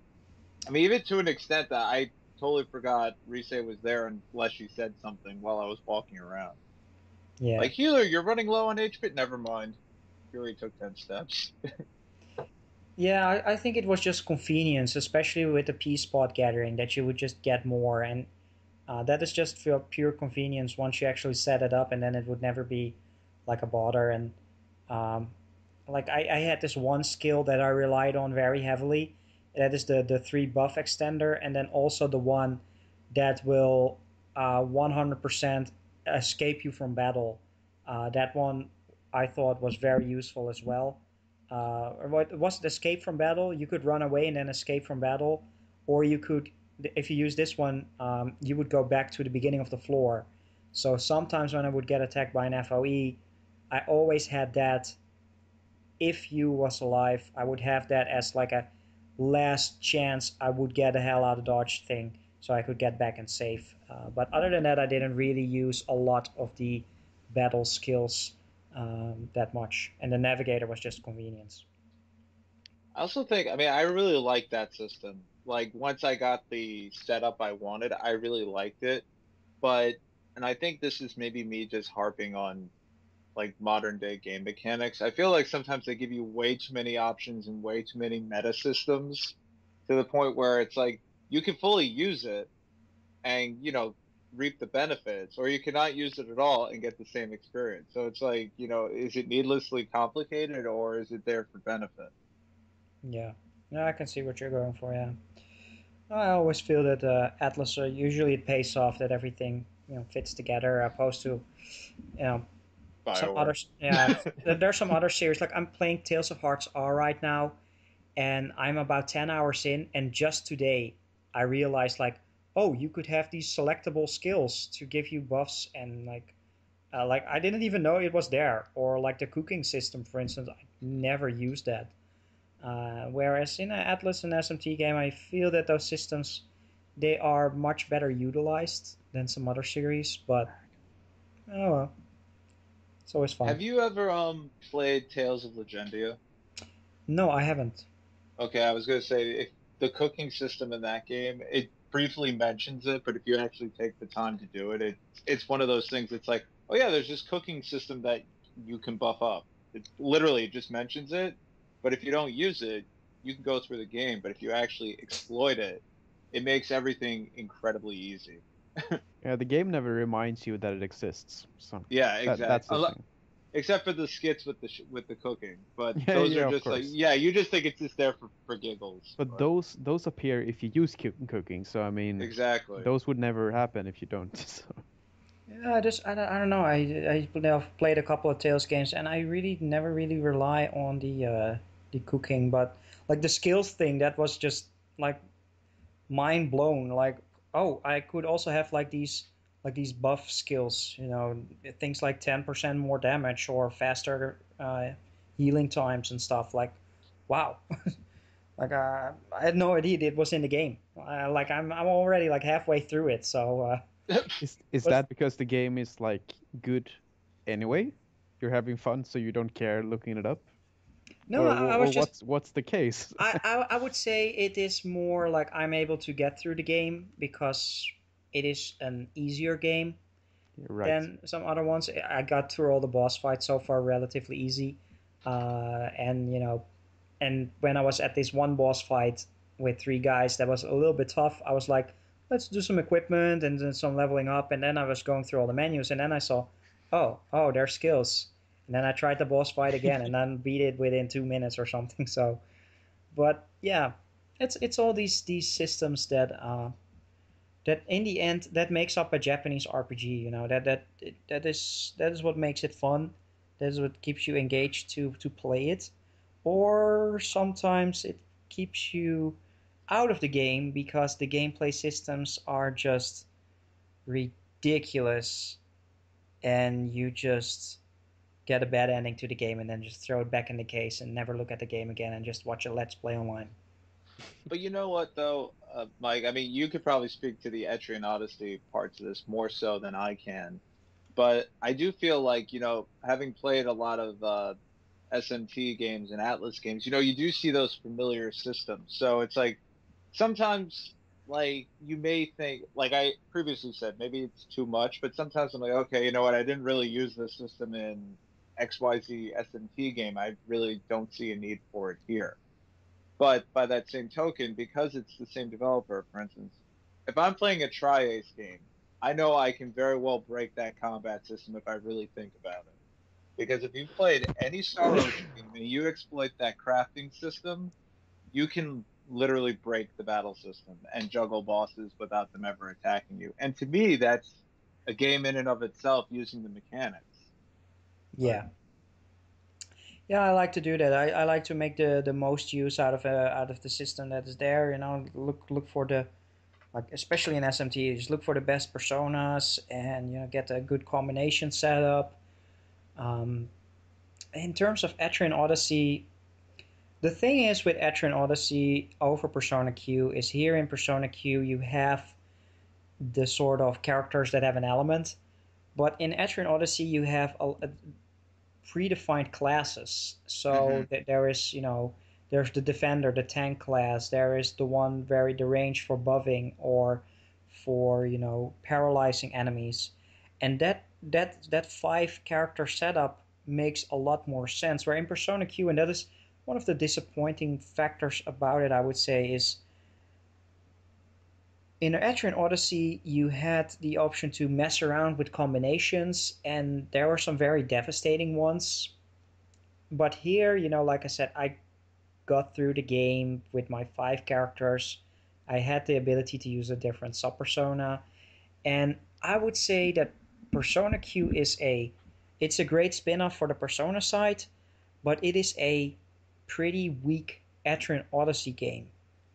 And like I still have not played Etrian Odyssey Untold, which is also already casualizing Etrian Odyssey. They made it more user friendly, more easier for people to get into. So I don't know how easy that game is. But Persona Q, it felt like a good spin-off for Persona, but a very, very bare bones, straightforward Etrian Odyssey game. To me, at least. Gotcha.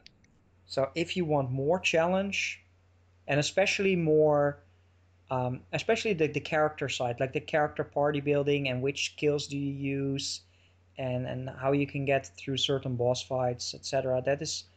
That makes it a lot more fun, because in Etrian Odyssey you have about, I would say, 7 or 8 base classes, and then slowly but surely throughout the game you will unlock maybe 5 to 10 more, which could lead to some very interesting combinations. So you're saying if I, like, this was my first dungeon crawler, if I go from this one to Etrian Odyssey, I might not have the same strong story, but it's so much better in gameplay that it would be pretty much the same, like, as good experience. So that's good to hear. Yeah, definitely. The labyrinths are, I would say, the labyrinths are, the themes are less awesome, and we'll talk about this in the spoiler part. The themes are very, very obvious in Persona. They could go for some really cool ones, whereas in Etrian Odyssey it is usually a lot of nature themed ones. There's the forest one, there's the fire mountain, etc., all that types of stuff. But in terms of the floor design, etc., there's some very unique stuff there. FOE and especially boss fights, they can be a lot more challenging, where you will really have to figure out what types of skills to use. And like, for instance, there's the Ranger class. I didn't really use it in Etrian Odyssey 4 until I really needed to, and then you find out that you can actually paralyze a boss, and then you can just wail on him. And maybe talk to Joe as well, Corn Muffin. He's very big on Etrian Odyssey as well, and he will agree with this, that the gameplay is a lot better in Etrian Odyssey, especially with the whole party building, etc. Yes, there's no story except for Untold. Again, haven't played it, so I can't really comment on it. But the party building mechanic is much, much stronger here. Just don't go right into the Dark Spire. You'll never have that is a gauntlet, Oh to my say the god. least. That one, I still cannot believe that is the first person dungeon crawler I played. But since it was the first one I played and I had no reference point to anything else, I would just play through it. And like I mentioned in the story, in the Era's Top 100 Japanese RPGs, there were a couple of guys. They were playing it at the same time. It was so challenging. Like, okay, you got that floor. Like, I got to get there as well. No job, etc. At that time, I got so obsessed with that game. But that game is really, really difficult. That is like Etrian Odyssey on crack. And the only good thing about the Darkspire is you have the ability to save everywhere. So after every step, you could save. And that was a godsend compared to Etrian Odyssey and Persona Q, where you need to go back to the hub town to save your game, or at the end of a dungeon. Yeah, and I would say going from Persona Q to that, I'm not gonna say it's a rude awakening, but it's definitely very different, I would say. That's just me. So would you recommend, since I haven't been playing these many first-person dungeon crawlers, would I guess the Etrian Odyssey games just be a natural, I guess, progression? Yeah, I would say, and I am Magic 6. yeah, like the first Wizardry, or what was the one from Software, a Kingsfield or something like that. Oh no. I've not played those, but I know by heart that those are ridiculous. No, I would say, and I have a feeling that Etrian Odyssey Untold is a very good way to get into. I'm assuming it is, it has a story. It is a little bit more user friendly. Other than that, Etrian Odyssey 4 was fantastic. I really enjoyed that one. You won't go wrong with Shin Megami Tensei Strange Journey on the DS. That one was a really good one as well. Really great setting. And again, it is not Atlas, but I am extremely surprised at how much I enjoy Demon Gaze, and hopefully in a couple of months, Operation Abyss as well.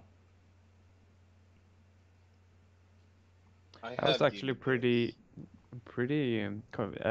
what do you say, surprised by how much you enjoyed Demon Gaze as well, because I've watched my girlfriend play through the game, and I listened to you talk for it about like 20 minutes, and I don't see how you enjoyed that much. Like you said something about being 70 out of 100. It feels very much stronger than it seems, but I guess it's more than meets the eye. Yeah, no, yeah, it's like in the end, it's now on my list in the 60s, in the 70s. It is just that I never played I like the Darkspire, and I had never played anything else except for Etrian Odyssey and some SMT stuff, first person dungeon crawlers. So here was this completely new company, and of course, it is there on the box. I know it's not developed by them, but it says NIS America there. So I was going into this like, this is going to be a shitty game. I shouldn't have bought it. And then it turns out like, okay, I actually like the demon mechanics in there, and had some solid floor designs. Etrian Odyssey's floor design and Persona is much better. But in the end, I enjoyed Demon Gaze like a solid 60s, 70s game. And I see. it wasn't the most difficult one as well. But also, Senkai, I think it also comes down to genre as well. I mean, I can remember years and years ago watching gameplay of Diablo 2 and just being like, this is the most boring looking thing I have ever seen. And then I got the game and I was obsessed. I mean, I didn't go as obsessed with the online portion with BattleNet all those years ago, but I understood what made it so much fun. I think it's one of those things you may just have to experience, and then, you can assess if it's for you or not. I mean, another example, Gundam Breaker, which I think is probably one of the best Vita games I've ever played. Looking at it, it looks so freaking stupid and simplistic. But once you start playing, you just become obsessed. You're like, oh my god, I need to get more unicorn parts. I think before you know it, 30 hours have gone by. It's awesome. Yeah, that's true. In the end, gaming, some games you have high expectations for, they disappoint you. Some games you have low expectations for, they surprise you. It's sometimes it happens. I have a I would say, a good natural instinct. Sometimes I'm a little bit too picky, but I knew going into Persona Q that I knew I was going to love it, and lo and behold, it is truly, it ended up being my game of the year because it's the game that I played the most and had the most fun out of last year. And I know you guys enjoyed it, not to the same extent that I did, and that's because Bayonetta 2 came out, but...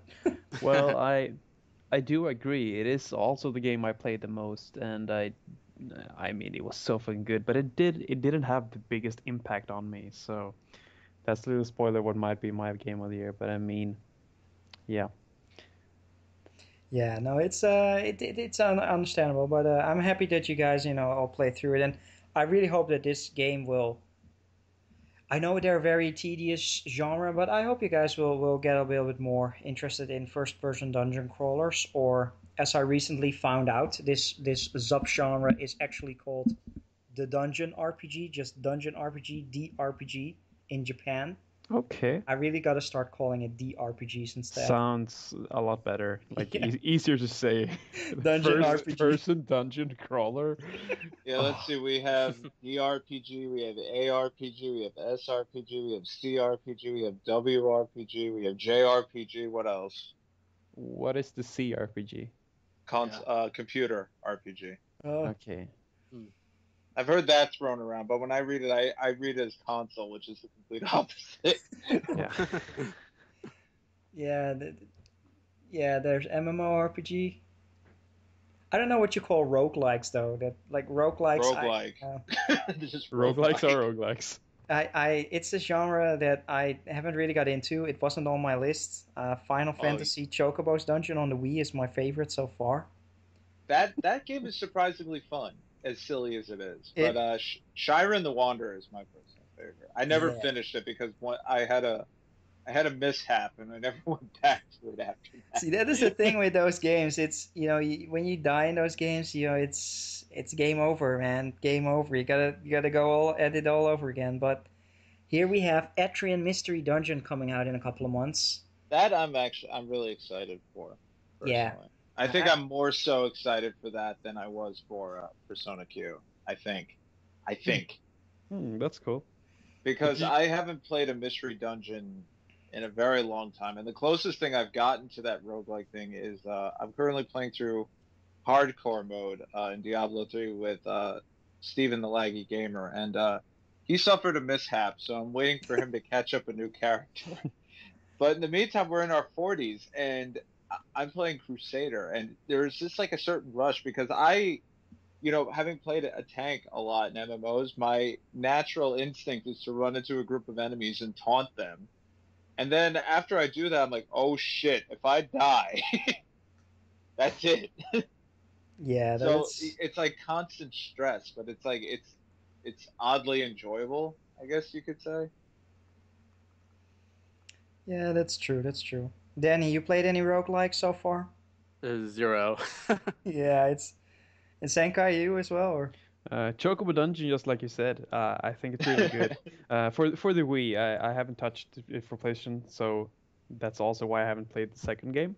But yeah, Pokemon Mystery Dungeon, really good stuff in my opinion. Yeah. They are like, they're not like Pokemon games at all. So in these games, the Pokemon are actually characters, so they talk and they have personalities. So you can just forget they are the Pokemon they are. So it's just a Pokemon reskin. It could have been an entirely different game, but the mechanics are really good and they're a lot of fun to play. So I think it's also a very good roguelike to start with, I'd say. Yeah, the which one was it? The Explorers of the Sky. Yeah, exactly. Yeah, that is. I mean, I haven't finished either that one or the Gate of Infinity, but the Explorers of the Sky, I think, from what I played, I had the most fun with. Yeah, it's really good. But Gates to Infinity, it's very chatty. Like every Pokemon feels like they have to give you their life story every time. It's like, hey, Tipig, my name is Tipig, and I'm here to tell blah, blah, blah, blah, blah, 6 hours later. All right. Well, that's roguelikes. I'm very excited. I haven't played them in years, so Etri Mystery Dungeon. It's coming out in April, so well, maybe I'll get a kick out of it. I'm going in with very low expectations, and if it's frustrating me, I'll give up on it. But I'm picking it up. By the way, Azure Dreams might not be a roguelike, but that is something pretty close. But it's a very, very good game. It's like roguelike, town building, Pokemon. It's like 5 different genres all in one. There's monster raising, town building, relationships, and it has roguelike element. It's a fantastic game. I've never played this. That's a true hidden gem. That is, yeah. That is but it's very old and archaic. Like I tried to play it a few months ago. I wanted to, because I never finished it as a kid, and I was like, oh my god, this is old. I see. But it's still really fantastic. I see. It's a PS1. You just have to have the patience with some of those archaic mechanics. You have to have the patience with it. I see. So for those who are unaware, it is a PS1 RPG developed by Konami. It looks interesting, but PS1 RPG, those might not have aged well. But those are often the best as well. So true. Mechanically, it didn't age well, but game-wise, I think it's well worth the time. Okay, Azure Dreams. I gotta add that to my bucket list of RPGs, which I should upload in a little bit. All right, we got off an interesting tangent there. You guys got more than you bargained for. It was originally a Persona Q. So I would say let's move on to round out the episode to some Persona Q story spoiler discussion. So for those who don't want to get spoiled on some of the events, we are going to be talking about some of the fun events that happen, banter off about it. So if you've played it, please stick around. If you haven't, you don't want to get spoiled, then please go away. We don't need you here. No, I'm just kidding. Definitely check out Persona Q. Thanks for listening if you don't want to check out this part. But hope you guys enjoyed it for the ones who are leaving right now. And other than that, let's delve into some stories. So let's just start with Danny. What would you like to discuss from the story elements? I don't really know. I guess for the most part, until the big twist towards the end, wasn't really much going on. You got little hints of it's mostly revolved around Ray and Zen, right? And they got amnesia, kind of, and She's unheard of. Yeah, just like those star players. No, never mind. I'm just gonna star player of the Xander Cadaves. I'm just gonna throw this out there. I don't know about you guys, but when I was playing the game, I never felt that Zen, he definitely had amnesia, but I felt that Ray was faking it. Yeah, same here actually. Yeah, like she would be really like, oh no, I have no amnesia as well. Like it was very obvious. At least to me, I've had that feeling. I don't know about you guys. I personally called the twist several hours before it actually happened. Based on the items that you receive after those bosses, I was sitting there one morning and I was just playing it just before work, and I was like, oh, I'm not going to say it, but there you have it. And I was just like, well, if I'm right, then wow. And sure enough, I was right. And it didn't take anything away. I just think I've seen games and movies with this sort of motif before. I didn't know who Zen was exactly, but with Ray, I pretty much called what was going on with her. Interesting. But he was an interesting twist. And even the final boss, I was like, okay, this is going a little bit out there. I honestly, I didn't see it coming. And I would say the game also, from a story perspective, we'll get into the funny banter between the cast 3 and 4 soon, but the main story, it kind of lulled me to sleep because there wasn't a lot. And then when the 4th dungeon was completed, and then you got that story twist. We're in the spoiler part, so you don't have to hide it. But when they talk about it and then what happened in there, I really didn't see it coming. I knew, of course, that there was, there was something about them. 2 weeks before it, I was playing Ultimax. They have new characters. They're integral to the plot, and the same was happening in Persona Q, of course. But yeah, I didn't really call the twist of what was going on. It was, I can't really remember what my initial ideas were. Usually I have an idea. I can't really think about it anymore. No, I didn't call the twist, but I thought it was a good one. I thought it was the fun story and touching as well, and you really felt for the characters. While my cats are going crazy, ruining this recording. It really got me pumped up to continue on and do the 5th dungeon. I do think, though, between Arena, Ultimax, and Persona Q, I think part of the... I guess you could say that... Have you guys finished I know Mike has.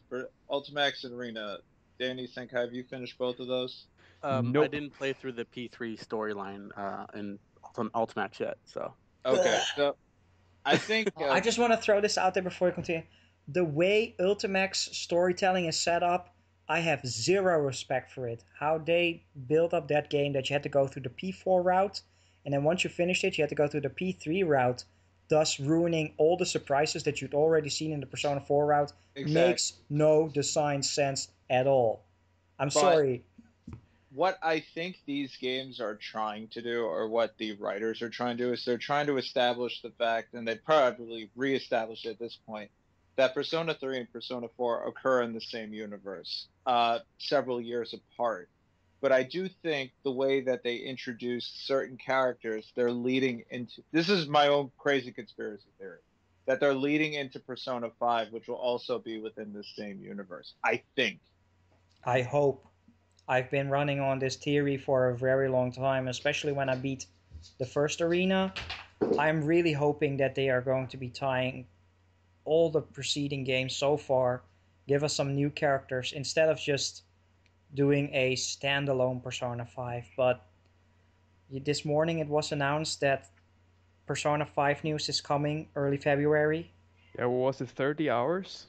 Yeah, they apparently they're going to be streaming like 30 hours of Persona content, not just Persona 5. No, of course not. I hope it's 30 hours of dancing all night. In like not like in one day, but in like the upcoming weeks and months, they're going to be releasing all sorts of Persona tidbits, probably lots of dancing all night as well, and some plays and some food chains, and get some Yukiko pancakes and stuff like that. But Persona 5 news is imminent. But this is what I see. I mean, each of the games has a color theme to it as well, with Persona 3 being blue and Makoto having blue hair, and then Persona 4 being yellow, and then the remake, quote-unquote, being called the Golden, and Yu's hair color being like a very, like a silver, which I think is kind of, it's kind of awkward in that case. But I've been trying to figure out what the color symbolism behind Persona Q is, because I can't figure it out. But in Ultimax, one character has red hair, and I think it's towards the end of that, it's mentioned like, we'll see him again someday, but the theme for Persona 5 is red. Yeah, true. And I know I'm totally overthinking this. I'm probably completely wrong, but considering that they do tend to go for those sort of themes, to me it makes sense. Yeah, it would be nice to like I've mentioned this before, that there's many series right now gearing up towards like a series conclusion. We've seen it with Metal Gear. Kingdom Hearts is going that route, like to tie everything that has come out so far, timelines. And I hope Persona is going to do the same thing. They shouldn't ignore the fact that Persona 1, 2, 3, and 4 are there. These characters are definitely in different timelines. For some reasons, they aren't in Persona Q, which are explained. But I would like to see these characters making a reappearance, and they have always been hinting at like this overarching evil bad guy, and they mention there's this evil bad guy in the Persona series that might or may not make a reappearance, and all these spin-offs, I hope Persona 5 will deliver on that.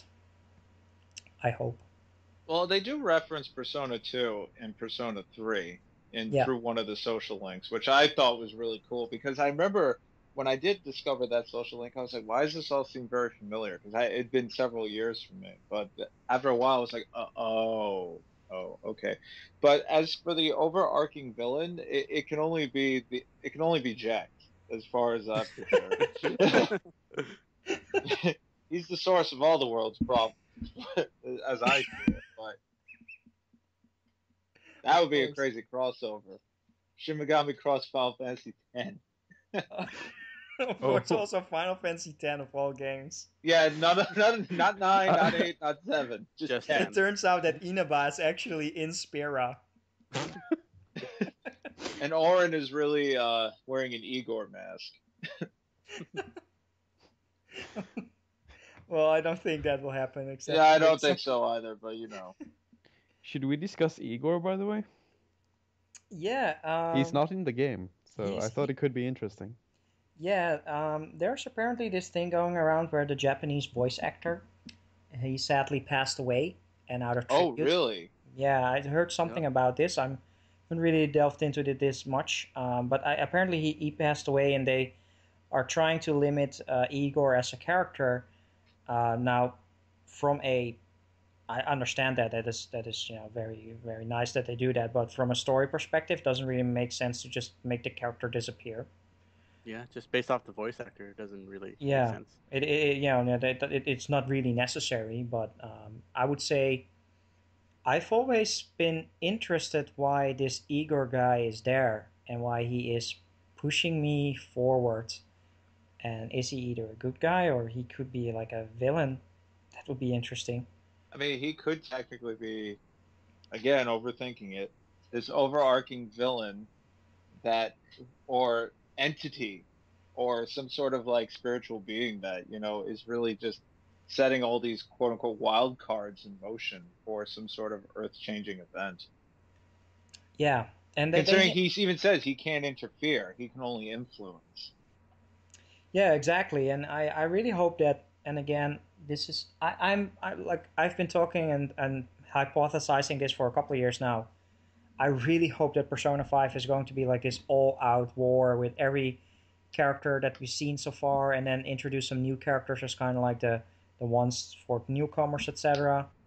And then create some sort of epic thing. But on the other hand, if it turns out to be just an isolated game like Persona 3 and 4, new cast of characters, new story, I'm totally okay with that as well. But I really do hope that they're going to that route. Well, I think, to me, it just doesn't make sense of trying to, establish. I mean, yes, Persona Q itself is, in essence, a crossover of two different Persona games and a gameplay style, and two different gameplay styles. But which Atlas, pretty much publishes on both ends, so they have the ability to do so. But I feel like the Persona team. I know this wasn't made by the Persona team, but I feel like having them in some sort of like a consulting role, there has to be a whole reason behind the whole thing. And I see Persona Q as reaffirming, yes, this is the same timeline, or they exist within the same universe, which explains why there isn't that really stupidly awkward occurrence when they meet up in the arena games. Yeah. Yeah, they totally explain that. That's true, actually. Yeah. Because, I mean, I would even say, like, Mitsuru shows up in her frickin' fur coat. And, nobody is surprised by this. You know what I mean? It's just like, oh, you're Persona users too? Oh, okay. Because I think it's Elizabeth, or is it Margaret? Maybe it depends on which playthrough, that you won't remember anything. And then one of the main characters, or maybe it is you, says, I have a feeling we'll meet again one day. So it makes sense. Yeah, no, that is definitely true. It's just and then we have Dancing All Night throw in here as well, which is technically. I can't wait for that. Technically, from a story perspective, it will technically take place after Persona 4 Golden. So that is canon. I heard that it was going. Teddy had a dance off and invited everybody. I don't know if it's going to be canon, but I just know that it's, of course, taking place at the end of Persona 4 when Rise wants to get back into the idol simulator I just hope that she doesn't gonna be end up an AV idol. Please not. Wow. Oh, But so yeah, funny. dancing all night. I'm actually excited for The that. people laughing right now, you know what you're doing. You're being bad on the internets. But yeah, dancing all night. I'm really excited for it. I love my rhythm games, and yeah, maybe some new stuff in there. But that Persona 5 news, man. Is Shoji Meguro doing the music for P5? Of course, Thank God. of course. Hey, speaking of music, we didn't really talk on the music for the for Persona Q actually. We really Oh did. yeah. No, we didn't really we didn't talk about the presentation. So soundtrack wise, I really liked it. I love the battle theme for both P3 and P4. I listen to both constantly. It's Meguro. I mean, as somebody who, There's a somebody who's- different battle team for Persona 3. Yeah. Very Yeah. slight. Yeah. Ooh. Gotta. It's the Persona 3 singer instead of the Persona Yeah. 4 girl. Okay. And I've listened to the soundtrack before the game came out, so I might have heard it already, but I gotta check that out. Shoji is a very I mean, a lot, like, I'll say, like, my girlfriend is like, what is this dance music? And I'm like, oh, this is the fight theme, for Persona 3, with his Japanese hip hop. But he's very good at fusing different themes, I think. I as a songwriter, I think he's fantastic. So it doesn't surprise me that there's some slight nuances for the music in battle between the two different routes. Yeah. Although Yeah. I will say, out of all the music he has written, the Catherine soundtrack is my least favorite. But I think he went a little bit too over the top with it, with the symphonic stuff. But that's True. just, There's that's very just- few tracks in Catherine though. Yeah, there's I not a lot. know, I know. But even then, it has like a very symphonic remix to it, I guess is the right word. Yeah, The it's bar very theme, basic the- stuff. Stray Sheep bar theme. That's probably my favorite one from the game. I Yeah, forgot that the one's name of really that. cool. I just like the in Persona Q. I really like the hub world music from Persona 4 so much that I didn't even actually want to leave the game. Yeah, you said that at first, I remember, and I do agree. Didn't want to go into the labyrinths, especially in the first dungeon, the Alice theme. It's a little bit, it's more, it's thematic, but it's not like kick-ass Persona J-pop. But yeah, the soundtrack is what really adds to this game's awesomeness. Like, I don't want to play these games silent or without the Persona music. It's not a selling point, but just the fact that it's there and it's really good, that makes it all the way better. And it's very different than compared to like your typical like JRPG music. I mean, maybe this is a poor example, but Monokemia NIS. The game music itself is very nondescript, very. Can't even remember anything from that game soundtrack. But when you get into the battle, there is some outrageous metal going on. Yeah, I've played through a game halfway through, but I mean, I think if I remember right, you should look it up later. It's the song, I think is called Disruptor. Like, I was like, whoa, where did this come from? Like, I would just sit there in the menu and I would just be like, okay, well, eventually I have to kill this thing. But, it's like, but again, that's very like, it's a battle, it's a boss, they pump you up, they give you energy. While with Shoji Meguro's writing style, he's kind of making you just like bob your head along to it. You know what I mean? It's a very much a loose, I guess you could say, for sure. music style. yeah, it's just fun. It's just there, and I enjoyed it. By the way, how did you guys enjoy the well, of course, a little bit scaled down, more chibi-esque graphical style of the characters? I thought it worked well for this game, and I guess based on the humor and how they presented all the characters, I thought it fit perfectly. I thought I wouldn't like it at first, but yeah, it just worked for this game. Yeah, I completely agree with that. I was a little bit concerned at first, but never really bothered me down the line. Any comments from the other guys? I liked how they looked, but the amount of detail on the characters was very poor. It's not a problem for the 3DS because we have games for Brave Default, so I cannot blame the system.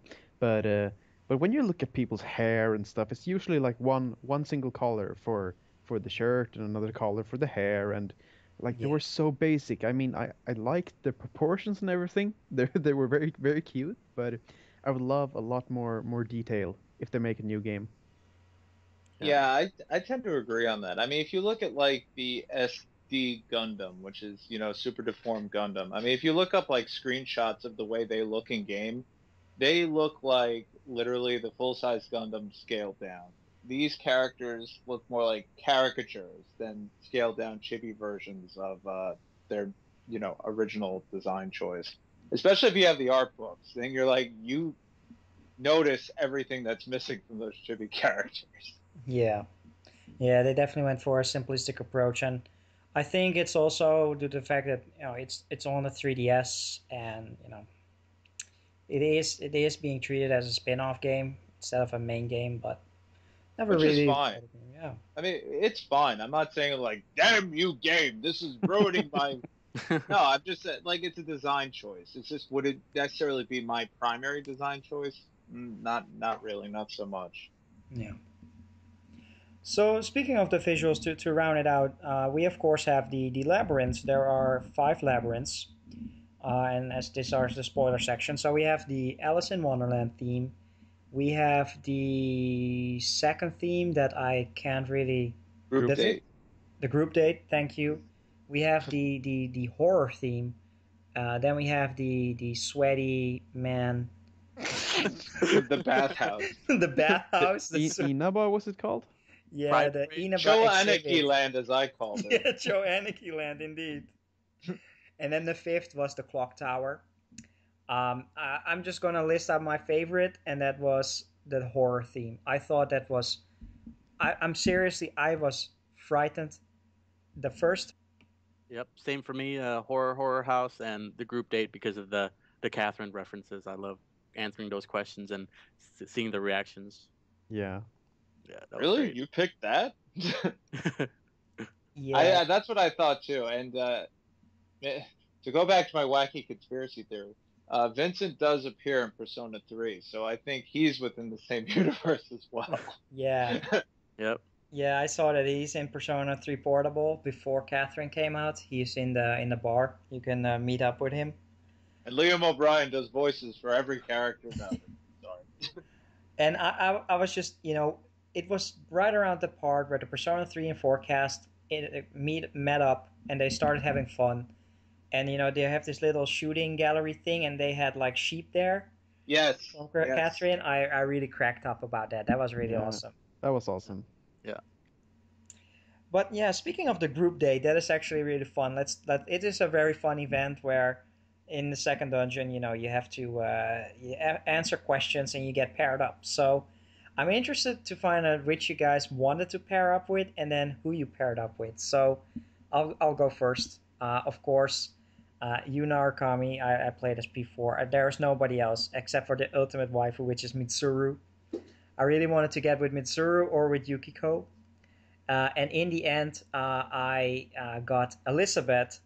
And Elizabeth was actually the I was lying in the hands of Elizabeth, so it was a little bit strange. Where Elizabeth wasn't really the female part, I would say, but I can really imagine Elizabeth being that way, though. The groom. it was really strange. So, and I haven't really looked at like a guide or something because it takes place over multiple floors. So I tried to reload my save that I had before and just answer the final question different. I did that twice, but I still got with Elizabeth, so I don't know how it was predetermined. But I thought it was fun. I actually have the art book for Persona Q that actually has like all the combinations and pictures of it. But that's what I hooked up with. So Danny, which ones did you get or wanted, and which one did you get? Well, obviously, Chie, my personal waifu, didn't get her, of course, and I didn't know the outcome this wedding thing. I just answered the question, that would get me the funniest reaction. So I guess one of the first question was, if you care what your preference was, you like male or female. I said both or something like that. And what was so funny, they pan into Kanji, and he's like, "What are you looking at me, damn it?" Like, that's so funny. And in the end, I got Akiko. And I was the bride, he was the groom. I think because I answered the protein as one of the answers, thinking I would get Chie, but yeah. Oh, yeah. No, you have to answer meat. I got Akiko. All right, Alex? Well, I thought immediately no good can come of this. And I told myself, I said, ideally, I would like to end up with either Rise or Mitsuru because I like Rise's character, but I love Mitsuru's personality.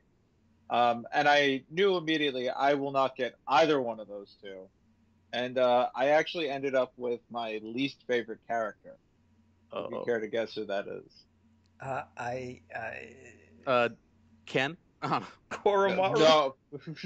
No, Koromaru's cute. All right, leave Koro. I had a Shiba actually. I had two growing up, as a matter of fact. Okay. No, Shinji. Shinji, okay. But it was like so out of left field. It was just like even he was like, really? You haven't even put me in the party. Like, I'm like, I don't know what happened.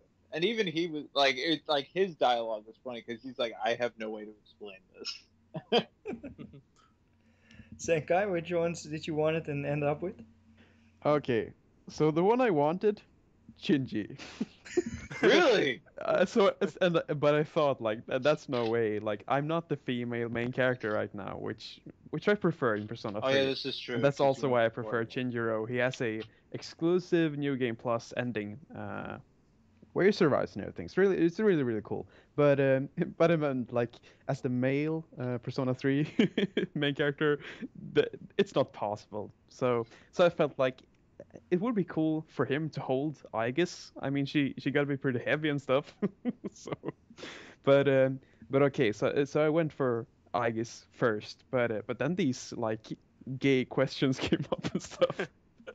So for fun, I just like picked the straight answer, and yeah. So Shinji was holding Makoto, and it looked really funny. Who did you guys Well, I already know who Senkai romanced. Who did you guys romance in Q3? I played through Persona 3 Portable once, and I'm going to say that I romanced Mitsuru. But I am not 100% sure. I think I did. I of course romanced every girl in Persona 4 Golden, and Yukiko the first time. Yeah, Yukiko was my first time in that one as well. I mean, I went with Yukari, and it seems like nobody likes Yukari except me. Nope. I'm not. Yeah, Yukari is. Yeah.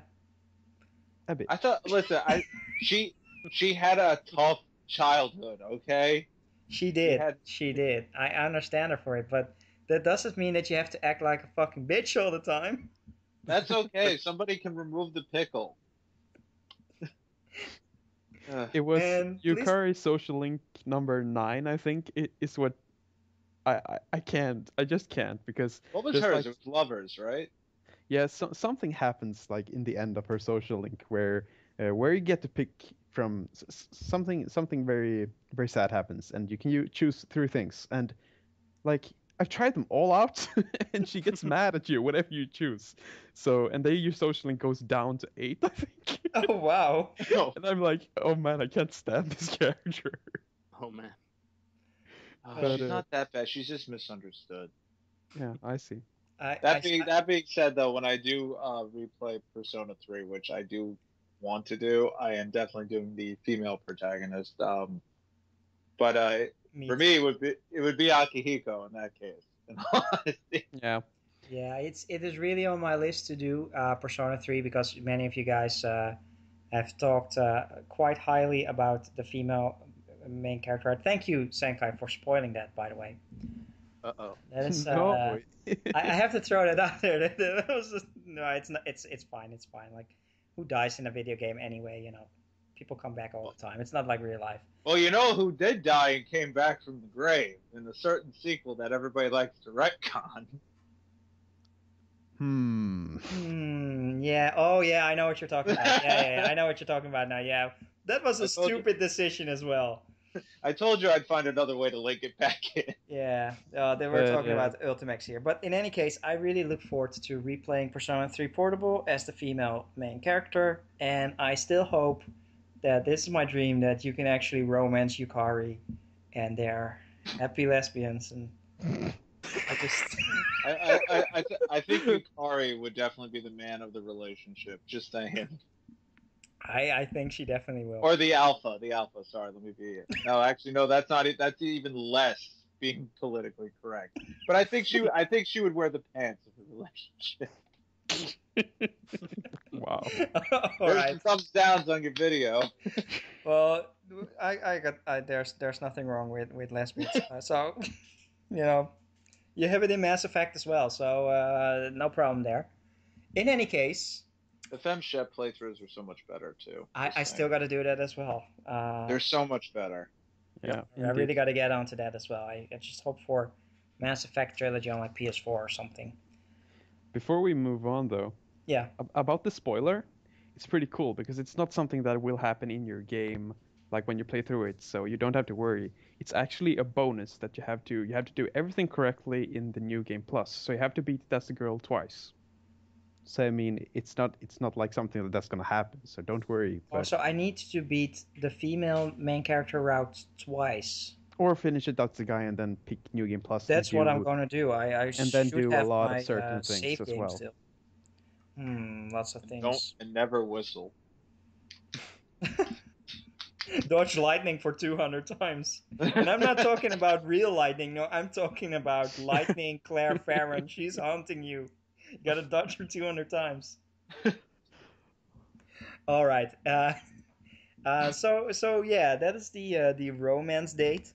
One more thing. Sorry. Yeah, sure. No, go ahead.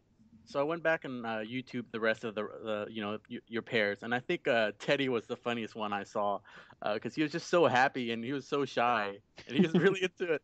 He's like, "Oh, Sensei, are we gonna get married?" This I gotta look up on YouTube. Look it up, man. It's the funniest shit ever. He's like, "Oh man, I always wanted to get married."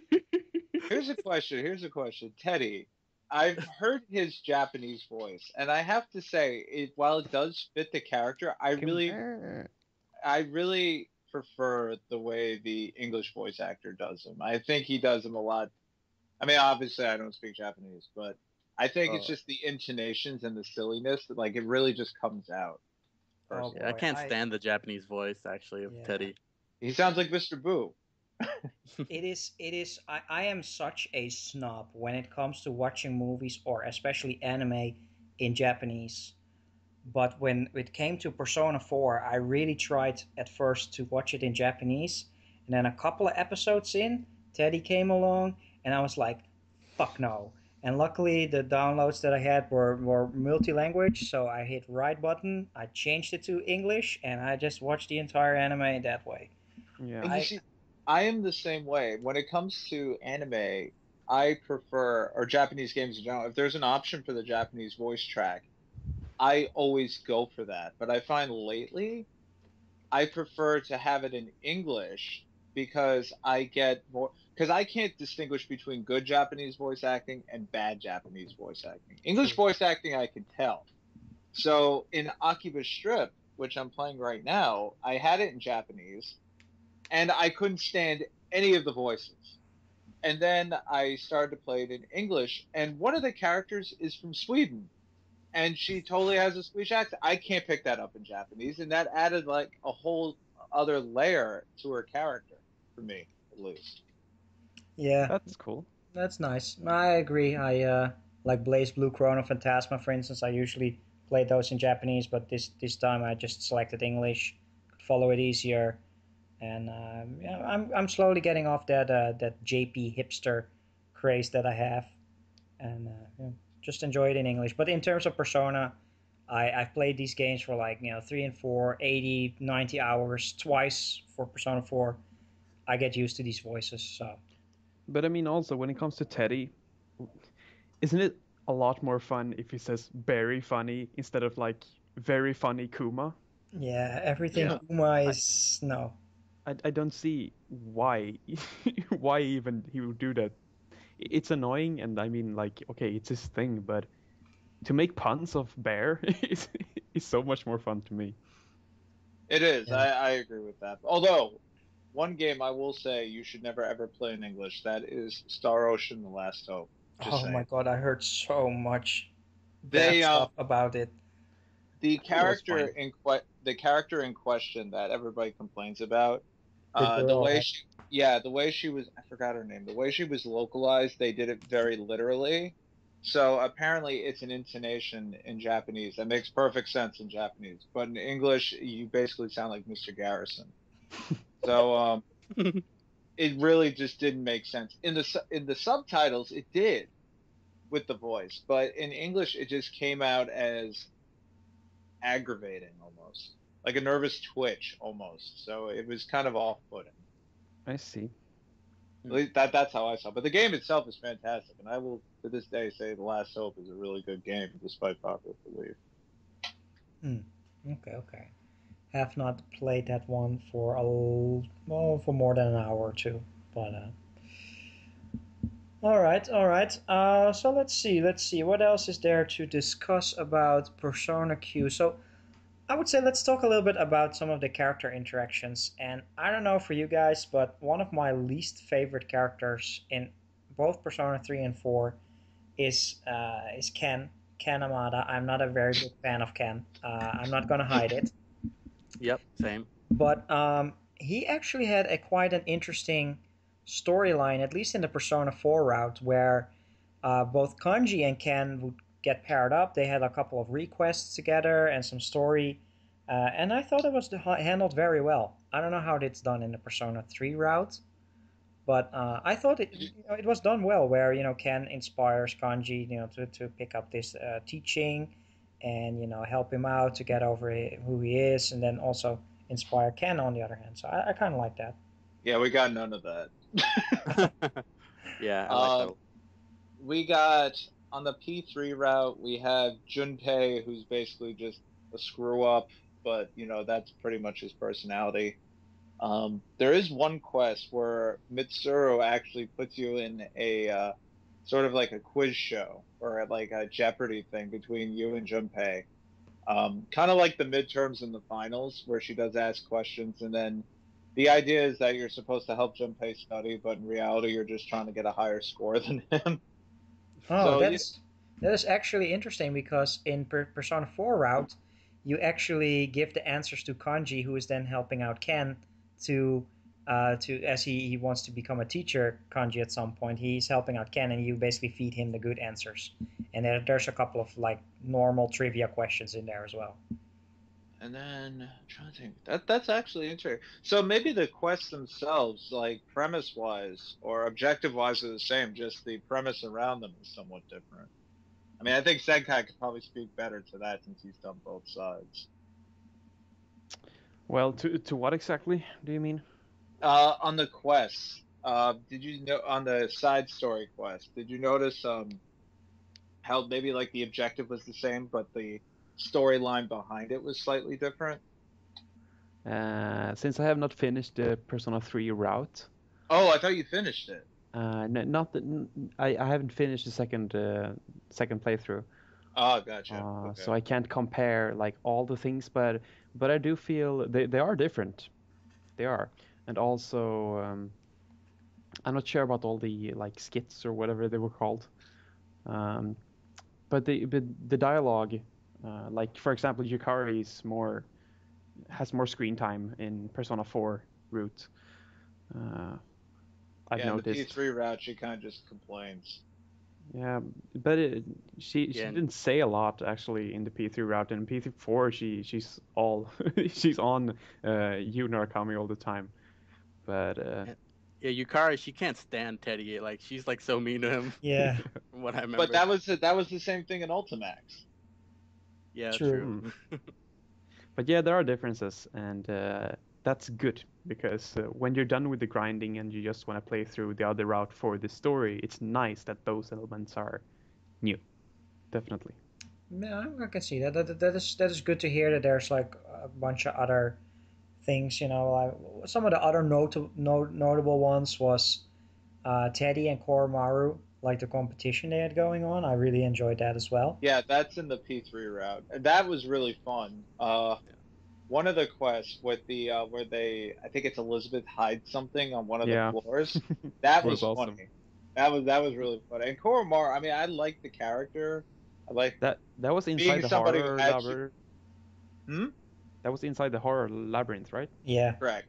I mean, I grew up with Shiba Inu's, so I'm kind of biased towards the dog itself. But I never used Koromaru, but I think I like the way that he was portrayed in this game because he was like, he's in a competition with Teddy, and Teddy's kind of like a bumbling buffoon, and Koromaru is really like this secretive puppy genius that just, whoops at things. Yeah, he's a good character actually, and he doesn't need a voice to like have a good personality. They fixed it in other ways, and I think it's pretty good actually. Yeah, no, I thought that was one of the better side quests. Another thing that I really enjoyed about is, they were kind of cliques forming, like you had all the guys, Junpei, Yosuke, Kanji, and Akiko, all messing around, and then you had the girls banter around and talk stuff, and you could kind of talk to them at some points in the game, and I thought it was done really well. In the end, though, yeah, some characters are identical, like Junpei and Yosuke. They are very similar, I would say.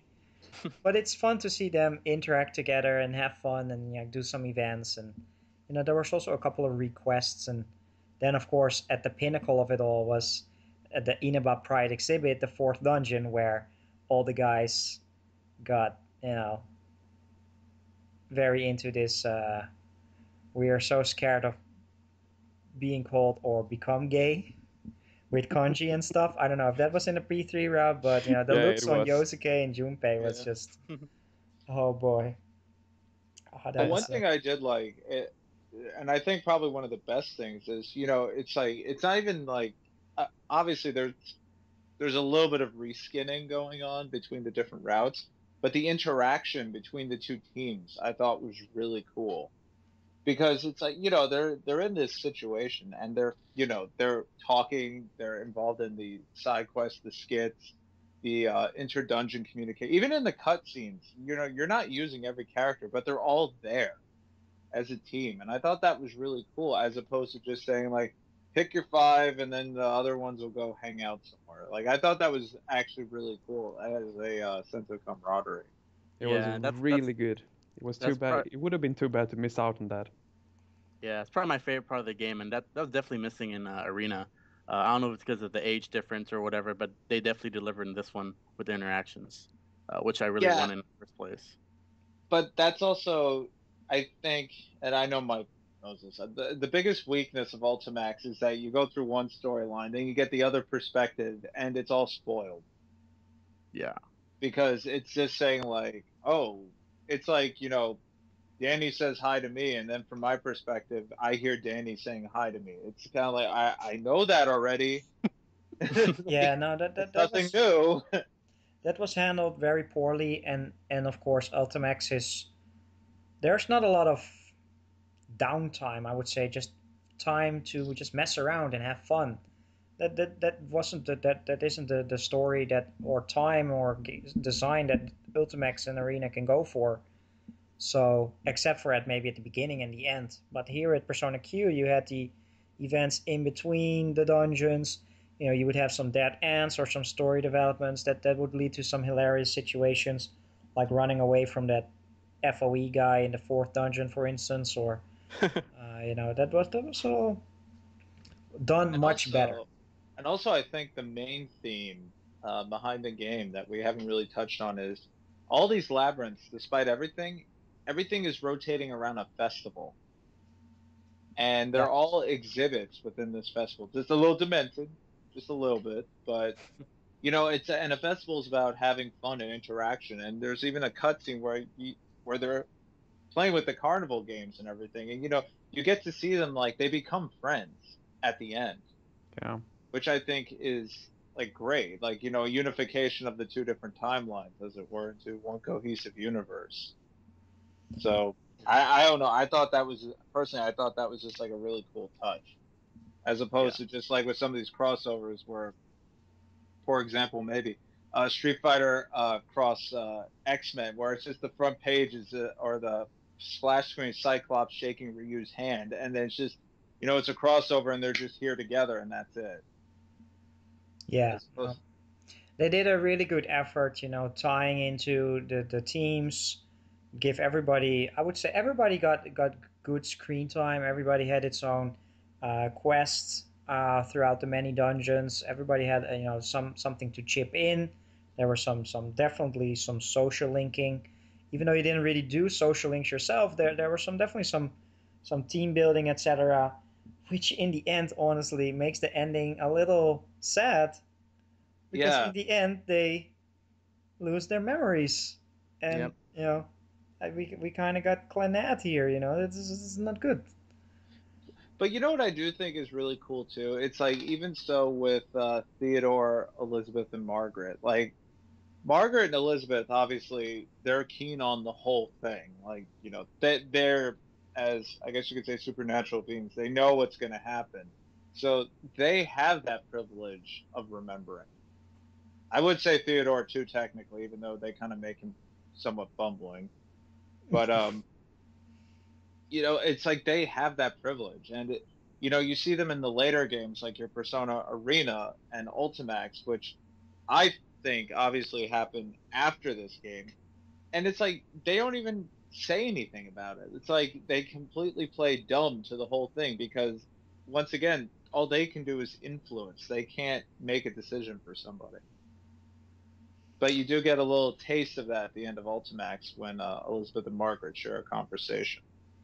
A question though, Mary,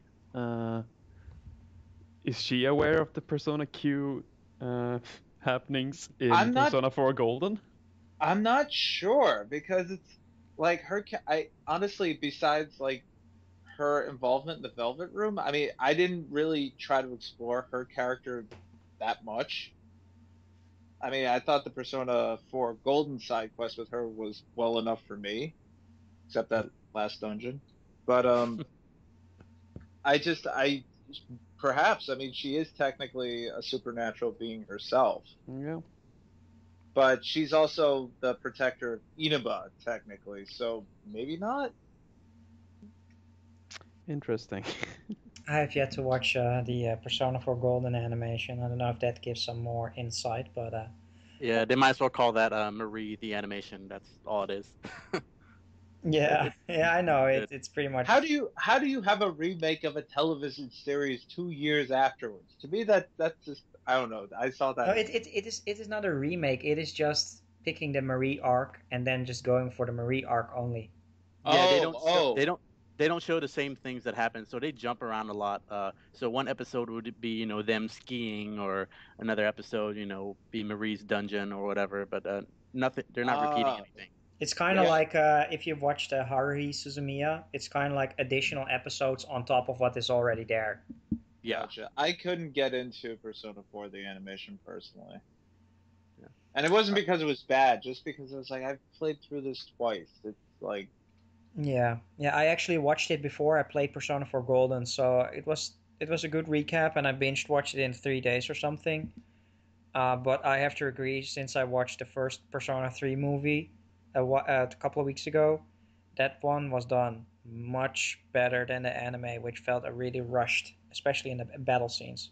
I think so too. I like the way they did Makoto, because he doesn't really, like, even when he does talk, it's like one-word answers.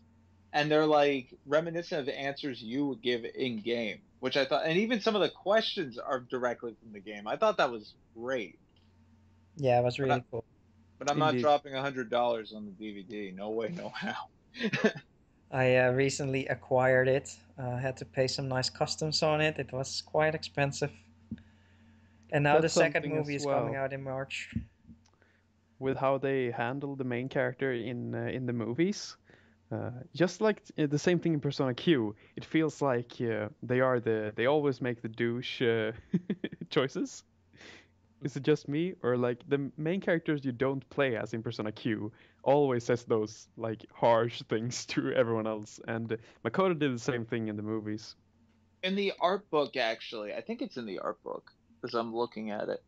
Somewhere in here, it's actually mentioned by the artist that they wanted him to be aloof and kind of a douchebag, actually. Yeah, I can see that. So part of his design choice is to influence that, and even so, some of your decisions where you do get to pick, some of the answers are actually really sarcastic. And in the movie, he's very like aloof and standoffish. It's like the whole sequence with the train, like he has this revelation where he has to help, but it's kind of like, I guess so. Yeah, it's again, I played through Persona 3 Portable in what was it, 2009, 2010. And I'm still struggling with the finer details, but when it comes to you, I always play him as like this very caring, but sometimes, just teasing character, giving like the smart answers. Sister Complex Kingpin. Oh boy, those extra names made no sense, but I really look forward. Of course, I will be playing as Makota. No, I can call her Makoto as well because we have Blaze Blue and Street Fighter. But I look forward to the replayment of Persona 3 Portable. I look forward to hanging out with Chidorita. That's cool, Arrow. That you mentioned that Makoto Yuki actually works for female characters. I mean, since Persona 3 has a male and a female, they choose a name that works for both. Yeah, I think so. I think that's maybe the kanji wise it won't match, but just looking at the name, it's both male and female, so should work. I never thought of that. These bastards at the P5 studio. But it's such a tough decision. Do I play Devil Survivor Overclocked or do I play Persona 3 Portable? Overclocked. Overclocked. Yeah, I finished both already, so but they're on my list to be played. But I gotta beat Hearts R first. But yeah, I really want to get into more. Basically, I should play a Atlas or Shin Megami Tensei game at all times. Like never stop playing one. That's cool. I don't think I could do that. I mean, personally, I do appreciate dark storylines, but at certain points, I do need that whimsy, as I like to call it. Yeah. So Persona and Devil Survivor are a bit like that. Devil Survivor, the decisions in there towards the end, I thought they went places that even some Western RPGs can't do. But that's SMT in general with the law, neutral, and chaotic. Like some of the decisions, I'm just like, and even so, some of them tie directly into real world religions. I'm like, yo. Yeah, no, that is true. But I would say, you have the main SMT stuff that is very dark, and then you have Devil Survivor in the middle, and then you have Persona, it's the more cutesy one, and then all the way at the cutesy spectral, you will have Persona 4 Dancing All Night, and it's just... Even Adachi will be a playable character in that, and he will be having fun dancing all night. Adachi. I really liked Adachi, and I really liked Adachi as a villain, actually. You tried a social link in Golden? I thought it was really great. I did, yeah. I actually I made a save backup to actually get the Adachi ending. Yeah. Fucker. I called it, by the way, when I was playing Persona 4 the first time. This guy was around way too often, and I had the balls to type in Adachi on Google. I spoiled myself when I was playing, maybe in like June or something. And then the entire game, I didn't feel bad about it because I called it. And, I was like, okay, I know about you, dude. We'll see.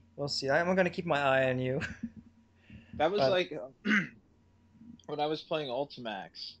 And I was explaining some of the characters to my girlfriend. I was like, and this is the big bad guy. And she's like, him? Really? I'm like, yeah, the most unlikely person. Yeah. Yeah, he was just, it was a little bit too obvious. He was so around so much in Persona 4, and Scooby Doo. yeah, I don't know the exact moment where I was like, I gotta look it up, but I called it pretty early on, like somewhere in June or July, even before the whole Mitsuo Kubo stuff. That took me a little bit out of the game at first. Like, shit, I spoiled it. I don't want to continue on. Put it down for a couple of weeks, and then I picked it back up again. And Did you figure out Persona 3's twist or no? and to be honest, right now I forgot about the Persona 3 twist. I just played that game in a haze in like 2 weeks' time, and I really lost the finer details. And I would say no, I didn't call the twist. And even right now, I still can't really remember what happened with Ikutsuki and with Pharaohs and stuff. One of the greatest things in 3 is that it has multiple twists, just like say Final Fantasy 6, which is I'm good. referring to the boy. That's what I'm referring to. Yeah, I can't even remember what was going on with that. There's like bits and pieces in my head, but this is one of the reasons why I got to replay it. Yeah, replay it. You're gonna have so much fun. Yeah, for me personally, that was pants shitting. I totally didn't see it coming at all. Yeah, because I'm going to replay it, I don't want to look it up right now. Just keep don't. That's why I haven't outright said what it is yet. There's just some bits and pieces, but it happens sometimes. You're just really into a game, and then you beat it, and then the story just goes away. And then. Well, you have to finish Lightning Returns first. I mean, that's mandatory. Yes, I'm going to continue watching the Let's Play. I'm 3 hours in of the 9-hour video that's on. I will talk about Lightning Returns later on, guys, but for those still listening, no. It's too bad, man. I mean, you should definitely give it a fair chance, because what you're doing right now, it's like a rant playthrough. I beat it. I got an ending. Come on. He went to the inn and he slept for 2 weeks. That's what he did. Oh my god. I can't stand the gameplay. I can't stand the time limit. I Give get it really some frustrated. Time, dude. It's getting better. Yeah, the Let's Play is getting better. Oh god. Listen, I couldn't stand Tales of Legendia the second I heard that guy with the southern accent talk, and I still finished it. Yeah, I know. And I went through the final, and I destroyed the final boss. Completely destroyed. Just juggled him constantly. And after that, the credits started to play, and I just turned off the system. I have no idea if there was anything after the credits. I don't care. It's finished. It's my least favorite Tales game. I've not played that one, but you know what? I'm gonna finish the Let's Play. I hardly ever watch Let's Plays of games. I don't like to do that, but I've done it before. No, I'm serious. I have this video up on YouTube. It's just all the cutscenes of the game. I'm gonna watch it. God, you're missing out on something. I suppose you watch Shenmue the movie too. No, I've actually never watched that before. I used to own it, but okay, Mike. Fuck Lightning Returns, but make sure that you play Shenmue, okay? Do not watch Shenmue, please. No, I was not. I don't like to watch Let's Plays. I've maybe done it. I can't remember which games. There was a couple of games where there was some stuff with my save file being gone. Which yeah, of course. But I mean, you're 3 hours into Lightning Returns. I watched like alternate endings on the internet. But for Lightning Returns, I'm really fucking angry right now. So I just want to watch it through, let it settle, and then maybe in a couple of months or so, I'm like, let's give it another try. I know what happens. I'm not obsessed with getting the best ending. Let's just play through it and see what happens. Okay, but for right now, getting a review on the game afterwards. But for right now, I'm going to say, I already know what the review fuck is. Fuck that game. I'm going to watch a Let's Play, get the story done, and say, Lightning, be gone. Yeah, I guess the game is going to be getting a J- from Mike. No, it gets 2 stars. 1 for effort, 1 for being Lightning. That's it. 1 for effort and 1 for writing your name correctly on the title of the test page. No, I don't know. Right now, it's just not the right game for me. Like I mentioned, I started today. I played for maybe 2-3 hours. I can't stand it. And symbolizes and personifies everything that I feel is going wrong with Square Enix and Final Fantasy, and I need to let that anger subside. So just. But let's all right. That's So that interesting, being though. said, let's tie this back into Persona Q somewhat, because this is going way off tangent. Yeah, I know. This is beyond the star player at the Xanarkand days. But when it came to first-person dungeon crawlers, or just first-person RPGs in general, did you initially say there is no way in hell I will find any enjoyment in this? Because that was my initial reaction all those years ago. I thought I didn't feel absorbed. If anything, I thought it was a clunky, disgusting mess. And now, playing Persona Q, now, given I haven't really delved into the Ichiro Odyssey games as much as I would like to, only I'd say maybe 10 hours between the two I have, I think that it's come leaps and bounds, and I've like acquired that taste. And, I've not learned to like it, but I definitely see what the appeal is now. Do you think that that may be something that could occur with action RPGs in you? Yeah, yeah, I always go into games and certain genres that are not for me. Um, and in general, yeah, they're action RPGs. They're fine. I like Ease. I like Kingdom Hearts and Tales. But I mean more so like this Lightning Returns style. Yeah, so with Lightning Returns, it is just it's just the wrong moment at the right time. I'm already not really into the whole Square Final Fantasy situation. Mm-hmm.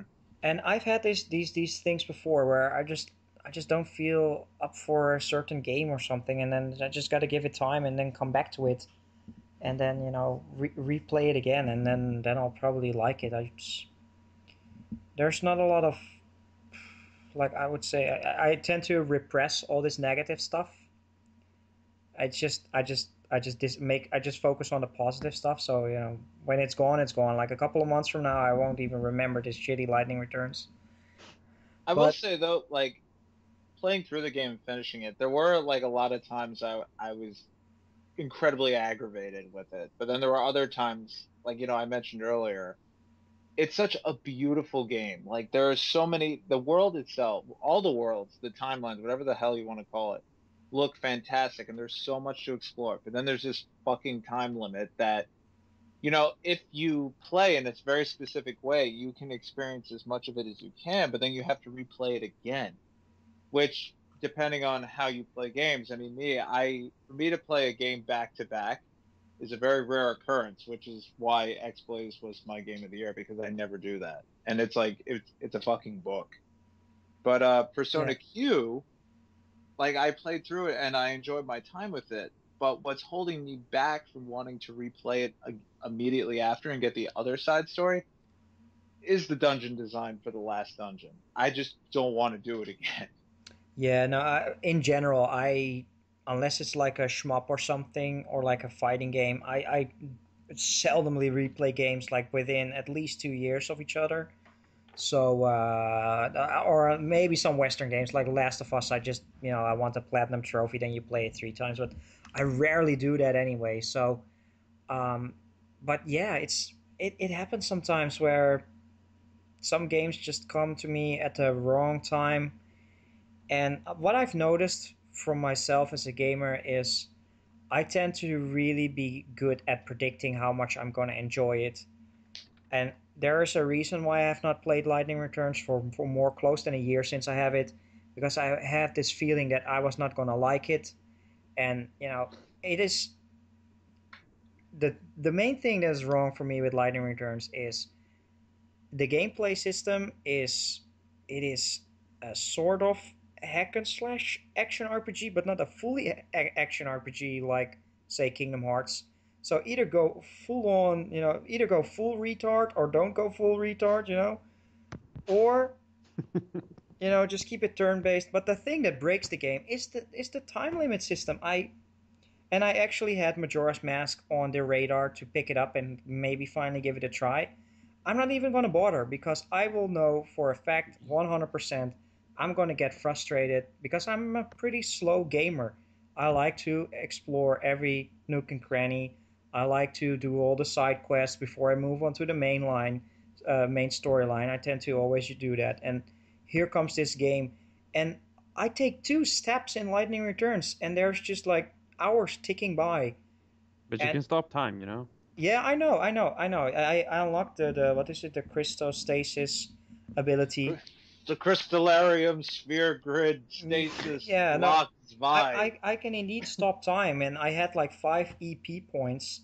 I used them all up, and then the time just continues on. And I was using this guide on the side that said, if you want to get to the good ending, follow this guide and you will get there.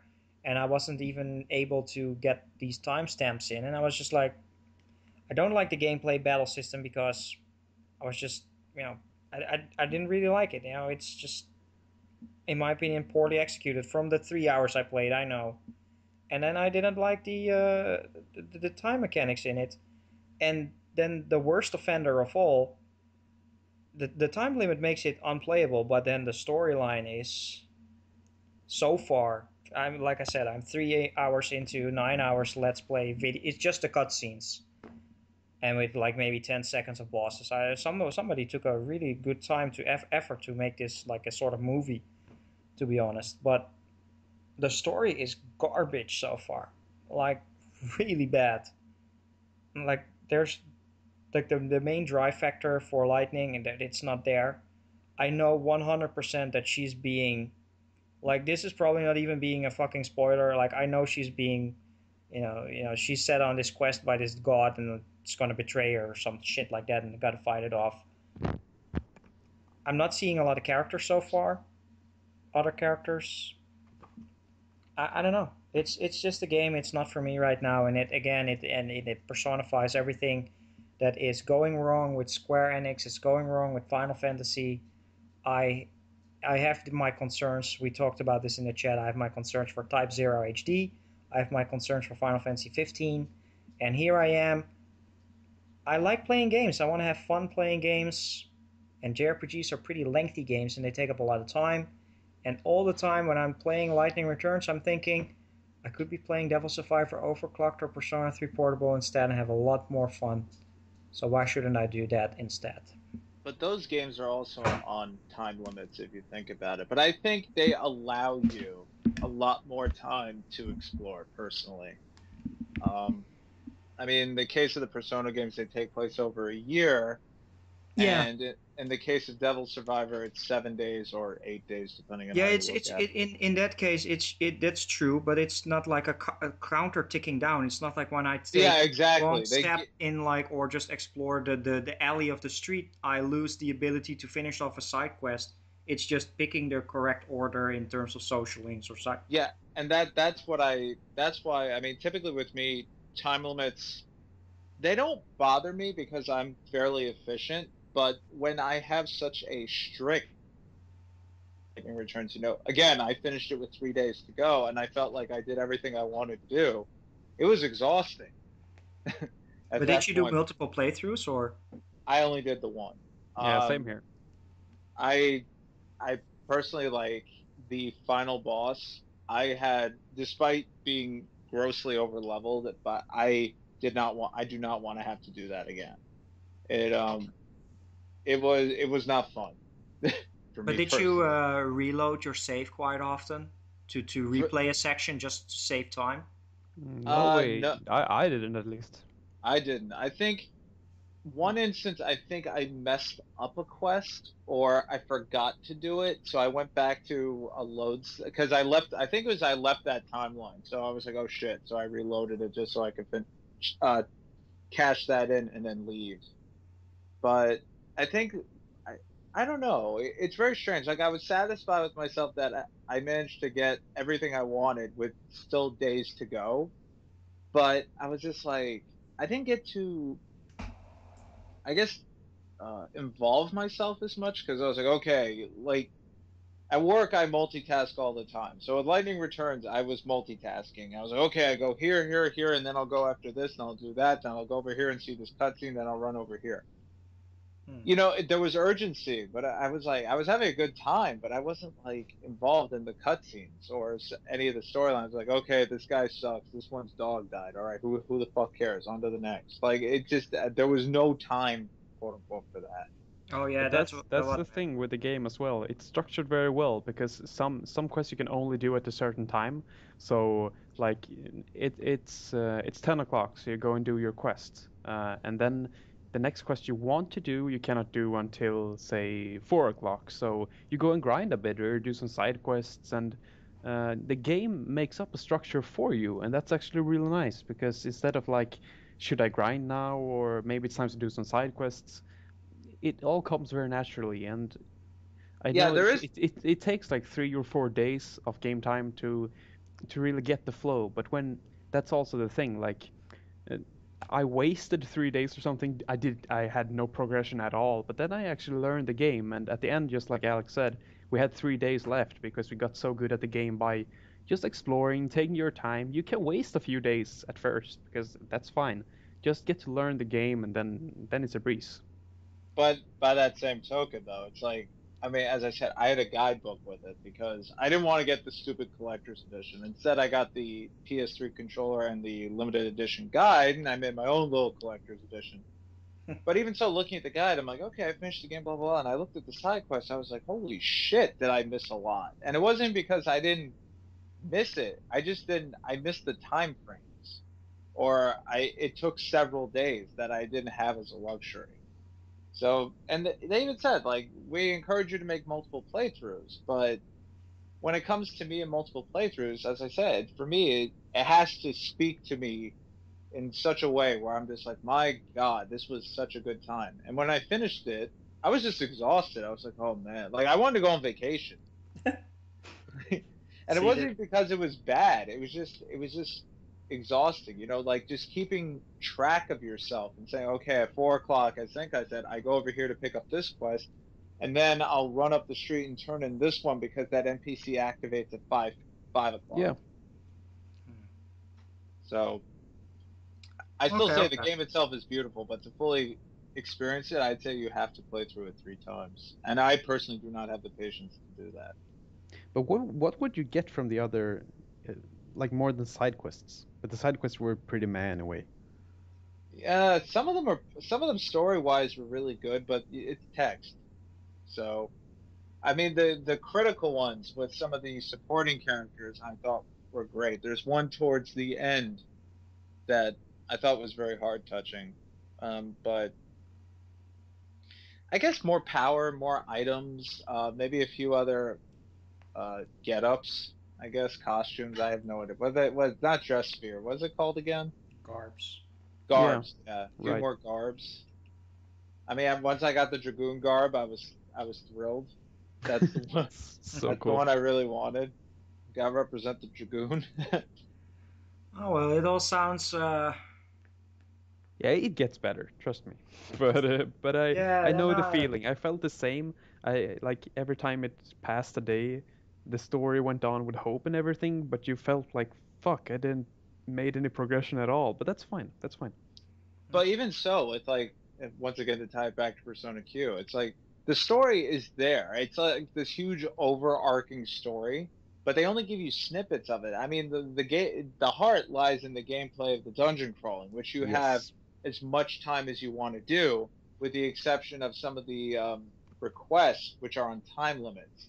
But they're basically there until you finish that dungeon. So, I mean, at least that's the thing. You know, like the way I play it, I always go to Elizabeth. I check if there's new requests, and if there's a new request, I drop everything else and do that request.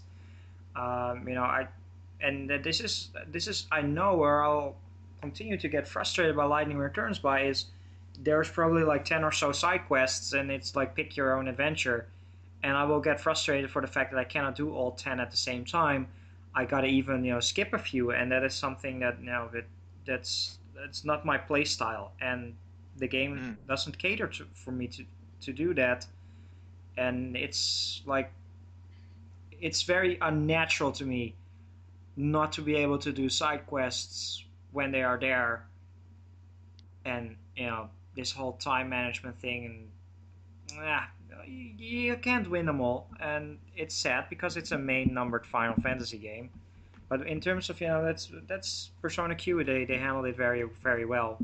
They give you, never struggled with the time thing, because when I picked them up, I did them right away. So, and even so with like Persona 4, I'll use as an example. My first playthrough on the PS2 was 80 hours. And then when I played the Golden, it was 60 and change. And I did completely different social links that I didn't capitalize on in the first, except the Fox. The Fox I always do. yeah. But of course. But it was just like when I finished, I was like, oh man, this was like this second playthrough, this new version was great. Wow, only 20 hours better, and I wasn't rushing. It just came naturally, which is something I think is a great testament to the series. There is a time limit, but you can still go through it and not feel like you're rushing, unless it's like end of the month and you're like, holy shit, I have not gotten to XYZ floor yet. Yeah, but that's the thing with me and Persona 3 and 4 is I tend to go into a dungeon for one day and I stay in that dungeon until I beat it, so I have more time to spend on my social links. So yeah, I'm the same way. I give myself a maximum allotment of 2 days. Like if I get to the final floor and I'm beaten up, then I'll leave and come back the next day. Yeah, so that is again, that in that types of games, the time system doesn't really bother me because I can have multiple saves, I can plan ahead. But in this one, I just it was in Lightning Returns. It's just there, it's staring at me like, and even if I just do nothing, I just stand there, the clock is counting down, and I'm like, no. But nothing lost, nothing gained. Like I said, can't win them all. And maybe I just gotta let it all sink in, and maybe in a couple of months I'll go back to it and I just play through it, and it's actually funny. Like all this talk about Lightning Returns being as off topic as it is, time is a critical theme in Persona Q as well, actually.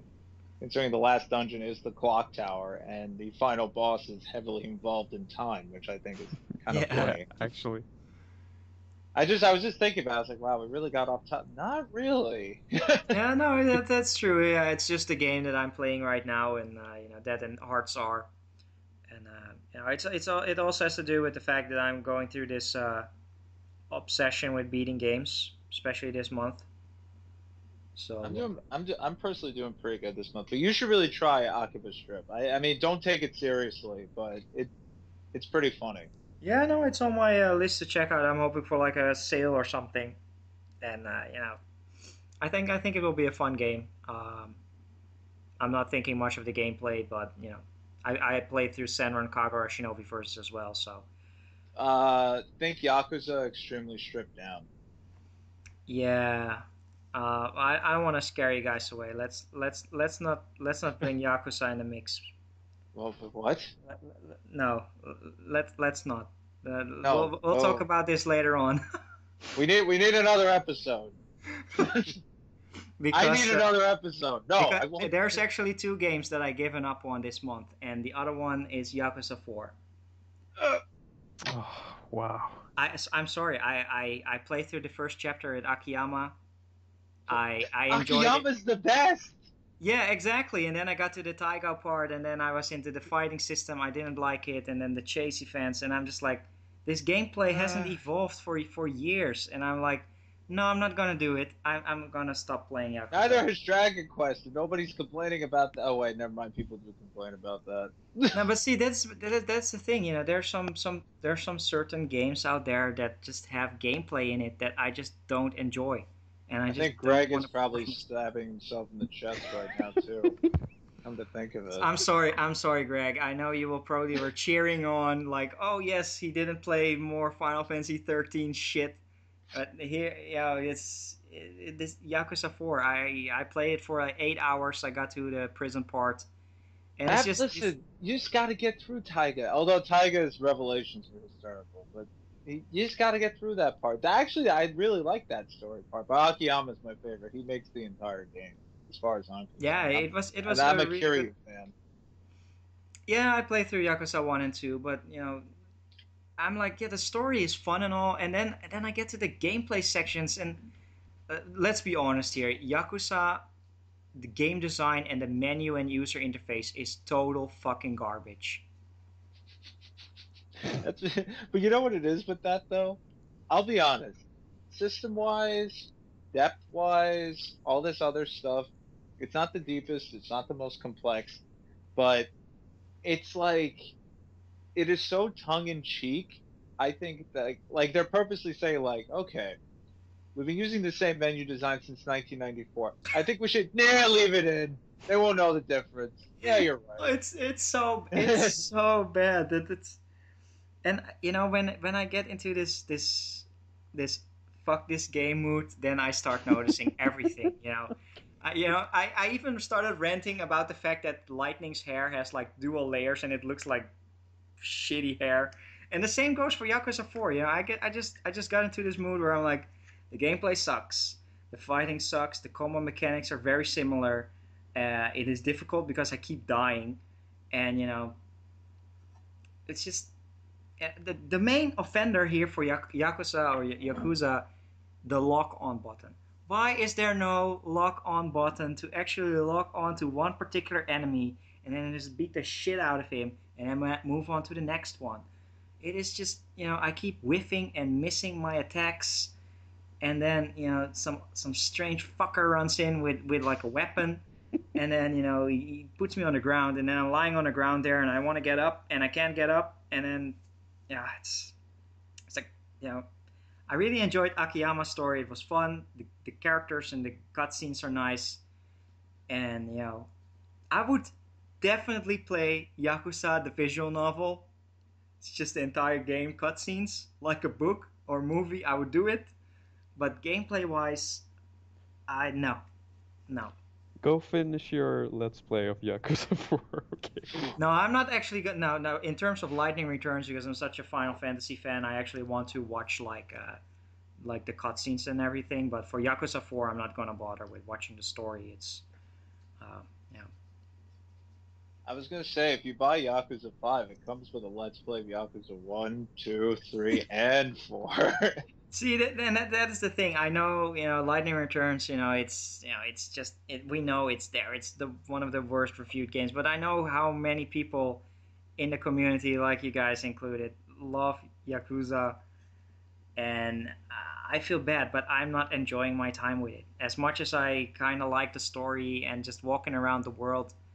Combat mechanics and just the design of the game, and it feels way too archaic, and I'm not having fun with those parts. And again, all the time I was thinking I can play games that I do enjoy. So, like I mentioned, that's probably a better idea, to be honest. I'm pretty picky with games, and I've already at least buy Yakuza 5 so that Sega realizes that they should maybe bring over the rest of them. That's all I ask. Yeah, I know. But seriously, have you played Yakuza 5? Is the gameplay like improved? I heard things like a new engine and stuff. The engine is a little bit better, yeah. I do have a physical copy of the Japanese game, and I did start to play it with a translation guide, and don't need to. I stopped only because it's mentally exhausting. Yeah. Just to, look back and forth and try to look at the characters, try to memorize where stuff is, and then you get to a cutscene, and then, I watch the cutscene, then I have to pause it, then I go to YouTube because somebody took the time to subtitle it in English, and then I'm like, I may as well pause the cutscene, watch the exhausting. I was like, I have to wait till the summer when it's slower for me at work, and then I can probably invest a little bit more time. And then they said, oh no, it's coming over to the States. I was like, well, don't need to do this anymore, and I just deleted the save file. Yeah, no, it's... Yeah, if you ask me right now, I'm not even going to pick up Yakuza 5. But if the gameplay is really better and I don't have those frustrations that I'm having with 4, and like that's the reason why I gave up on 3, and why I, at that time when I had more time on my hands and no job, I would just, power through 1 and 2. They were not very lengthy anyway, if you just focus on the story. There is bear wrestling. Yeah. And there's Taikyo Drum Master. Yeah. And there's DDR. Yeah, I know. There's this. But I was playing Yakuza 4 and then Akiyama's story. You know, you had to do this hostess. Oh, I love that. That's my Dress up. favorite part, actually. No, no, it's just. You know, it made no sense from a design perspective. You had to dress the girl up according to how the guys wanted it. And then, you know, there was just. It didn't match. You know, you had to dress her up according to what they wanted. And then the game didn't tell you what your stats were improving, etc. But, oh well. I guess I made a lot of enemies today. Lightning Returns. Lightning Returns, it's not for me. Yakuza 4, it's not for me. There's 2 games I've given up on this month. And I'm not gonna go back. I'm just gonna continue on Tales of Hearts R, which I'm about halfway through and I'm enjoying that shit. Well, I should be happy then. Alright, so let's go for a catch-all because we've clearly gone way off topic. Hey, it's RPGibberish in the end, so we're rambling on about RPG, so it's all good for me. Well, already Greg is probably trying to attempt to hang himself after that. Just go off the podcast. I'm not really sure yet. But, please don't do so, Greg. You know. But I think at this point, I think we should maybe what our final assessment of Persona Q is. I already know it's your game of the year, so but I don't know about you guys, like your overall assessment of the game. Yeah, I got about 10 minutes. I gotta leave, but I'll put in my final thoughts. Favorite moments. You guys want to go through each one, like maybe cutscenes or things that happen, and maybe wrap up our full thoughts. Yeah, no, you can go ahead. In the third dungeon, the horror house, when Yosuke had to pee. Oh, that's yeah. probably my favorite moment in the game, just because going back to Persona 4 and, you know, having a shy bladder. And and then the old doll shows up and everyone's freaked out and they got to find a place to hide. So they go in the bathroom and, I don't know, that whole interaction was just fucking hilarious. I love every minute of it. Yeah, so. that was a great one. I would say my favorite part is just when the cast meets up between the first and second dungeon. Then that first interaction and the cutscenes and the stories that you have there. That one really was really where I got like, yes, this is a great game and this is what I was hoping for, and that's where it started to deliver for me.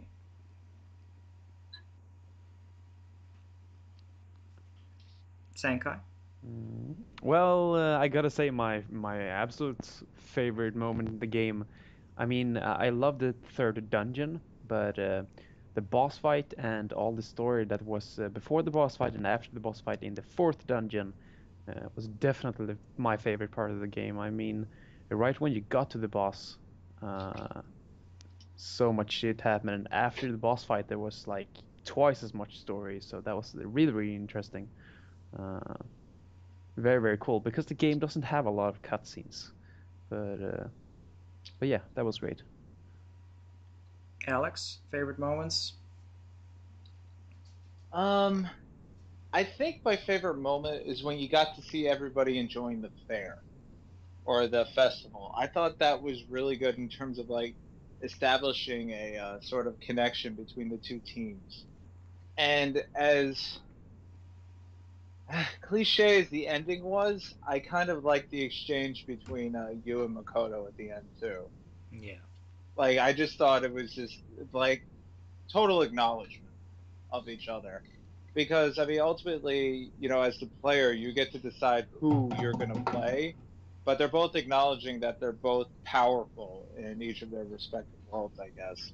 Because I was kind of hoping they would have somewhat of a rivalry between the two, but they didn't. And it was, at least for my playthrough, Yu is very supportive of you. Like, you know, it's just like, well, if the leader says so, I stand by it. Basically telling his guys, you know, Chie and everybody else, listen to him. He knows what he's doing. Indeed. He has my vote. Yeah. No, that was a very cool moment as well. That was nice. So, in terms of sequel, if it happens, would you guys be interested to play a Persona Q2? Definitely. Without question. Take my money now.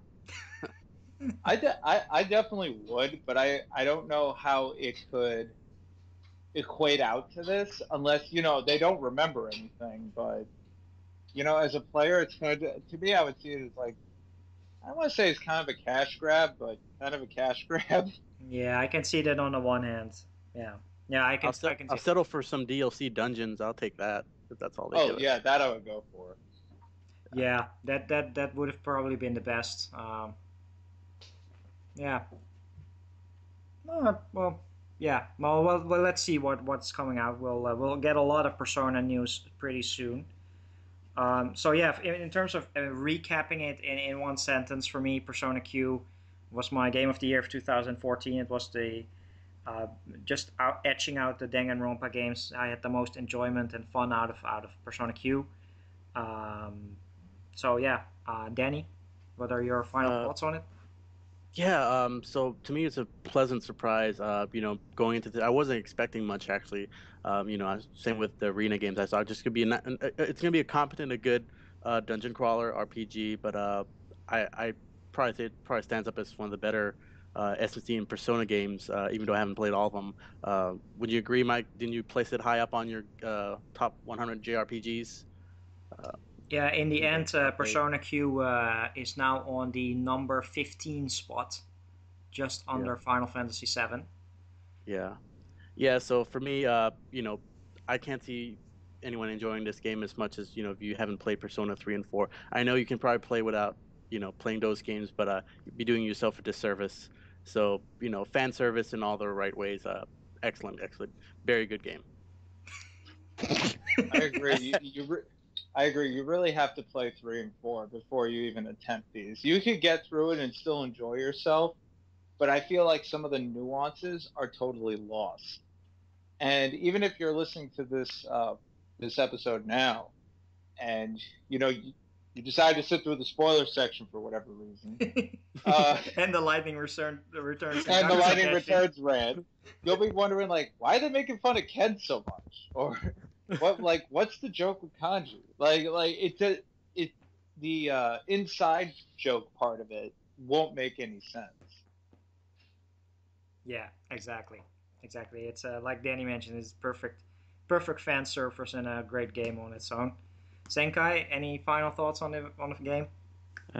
Yes, but first I would like to say that those who still listened, like you said, level up both main characters to level 55 before we finish the game. That's one thing. But yeah, okay. My impressions. I think the game is fantastic. It mixes story and gameplay very well. I usually don't play games this amount of hours if they're not multiplayer games. This is solely a single player game, and I've played it for more than 100 hours. So I mean, it's really, really good. I love it. I would not say as good as the games you mentioned, Arrow, but yeah, very, very good game. I highly recommend it. But you need to finish Persona 3 and 4, like Alex said, which is a pretty big minus. It could be a plus as well. It is for me, but I mean, for a lot of people, I cannot recommend this game. So yeah, that's it. I would say if you do want to play Persona 3, definitely take the portable route. Persona 4, definitely take the golden route. Yeah. But if you can deal with the fact that your party is not controlled by you, play through the PS2 version of Persona 3, at least for the FES storyline, because I personally really enjoyed it. Yeah, no, I had to go back and learn the old school style to just play the answer in FES, but yeah, people gotta understand that, like, yeah, golden and portable is better, but I mean, man, the originals are fine. If you only have a PS2, play Persona 4. It's still fucking amazing. Yeah, no, definitely, that is true. You should play whatever version is there. They're all really good. They're all playable. They're all fun. It's just that the updates, they tweak some stuff and they streamline it. But if you have whatever system available, this is Persona Q we talk about Persona Q, but Persona 3 and Persona 4, in my opinion, some of the best Japanese RPGs that came out in the last couple of years. Well, it's close to 10 years already, but still, these games deserve your time. They might be a little bit tough to get into at first with all systems and the social linking. They really pay off in terms of story and characters. And it's not only me. There's many people, especially in the community, that love these games. And I'm sure that here on RP Gibberish we'll do a full Persona episode at some point. Just talking about everything, every game, every version. But yeah, just play Persona. Please do. You should not be disappointed by it. Right. All right, so I think that also brings us to the conclusion of this RP Gibberish. I want to thank you guys a lot for being on and rambling on about some other games as well. So thank you guys for that. Thank you too. It was a lot of fun. It was a lot of fun until you went on your tangent about Yakuza. Yeah, it happens. It's you get a bonus. You get a bonus. So hopefully we can have you guys on for some other episodes. Greg and I will be asking you guys if you want to join for some specific series or some rambling. And of course, to wrap it up, Persona 5 hype, February 4th, February 5th. There's a lot of news dropping. We're planning some RP Gibberish as well to talk about that. So stay tuned. I want to thank you guys for watching, and be sure, of course, to check out DevilMayPie, Return to Mother Base, and Excellent Gamers on YouTube. And I want to thank you guys for watching, and I will see you guys next time. Woo! All right. That was what, a good like 5 hours?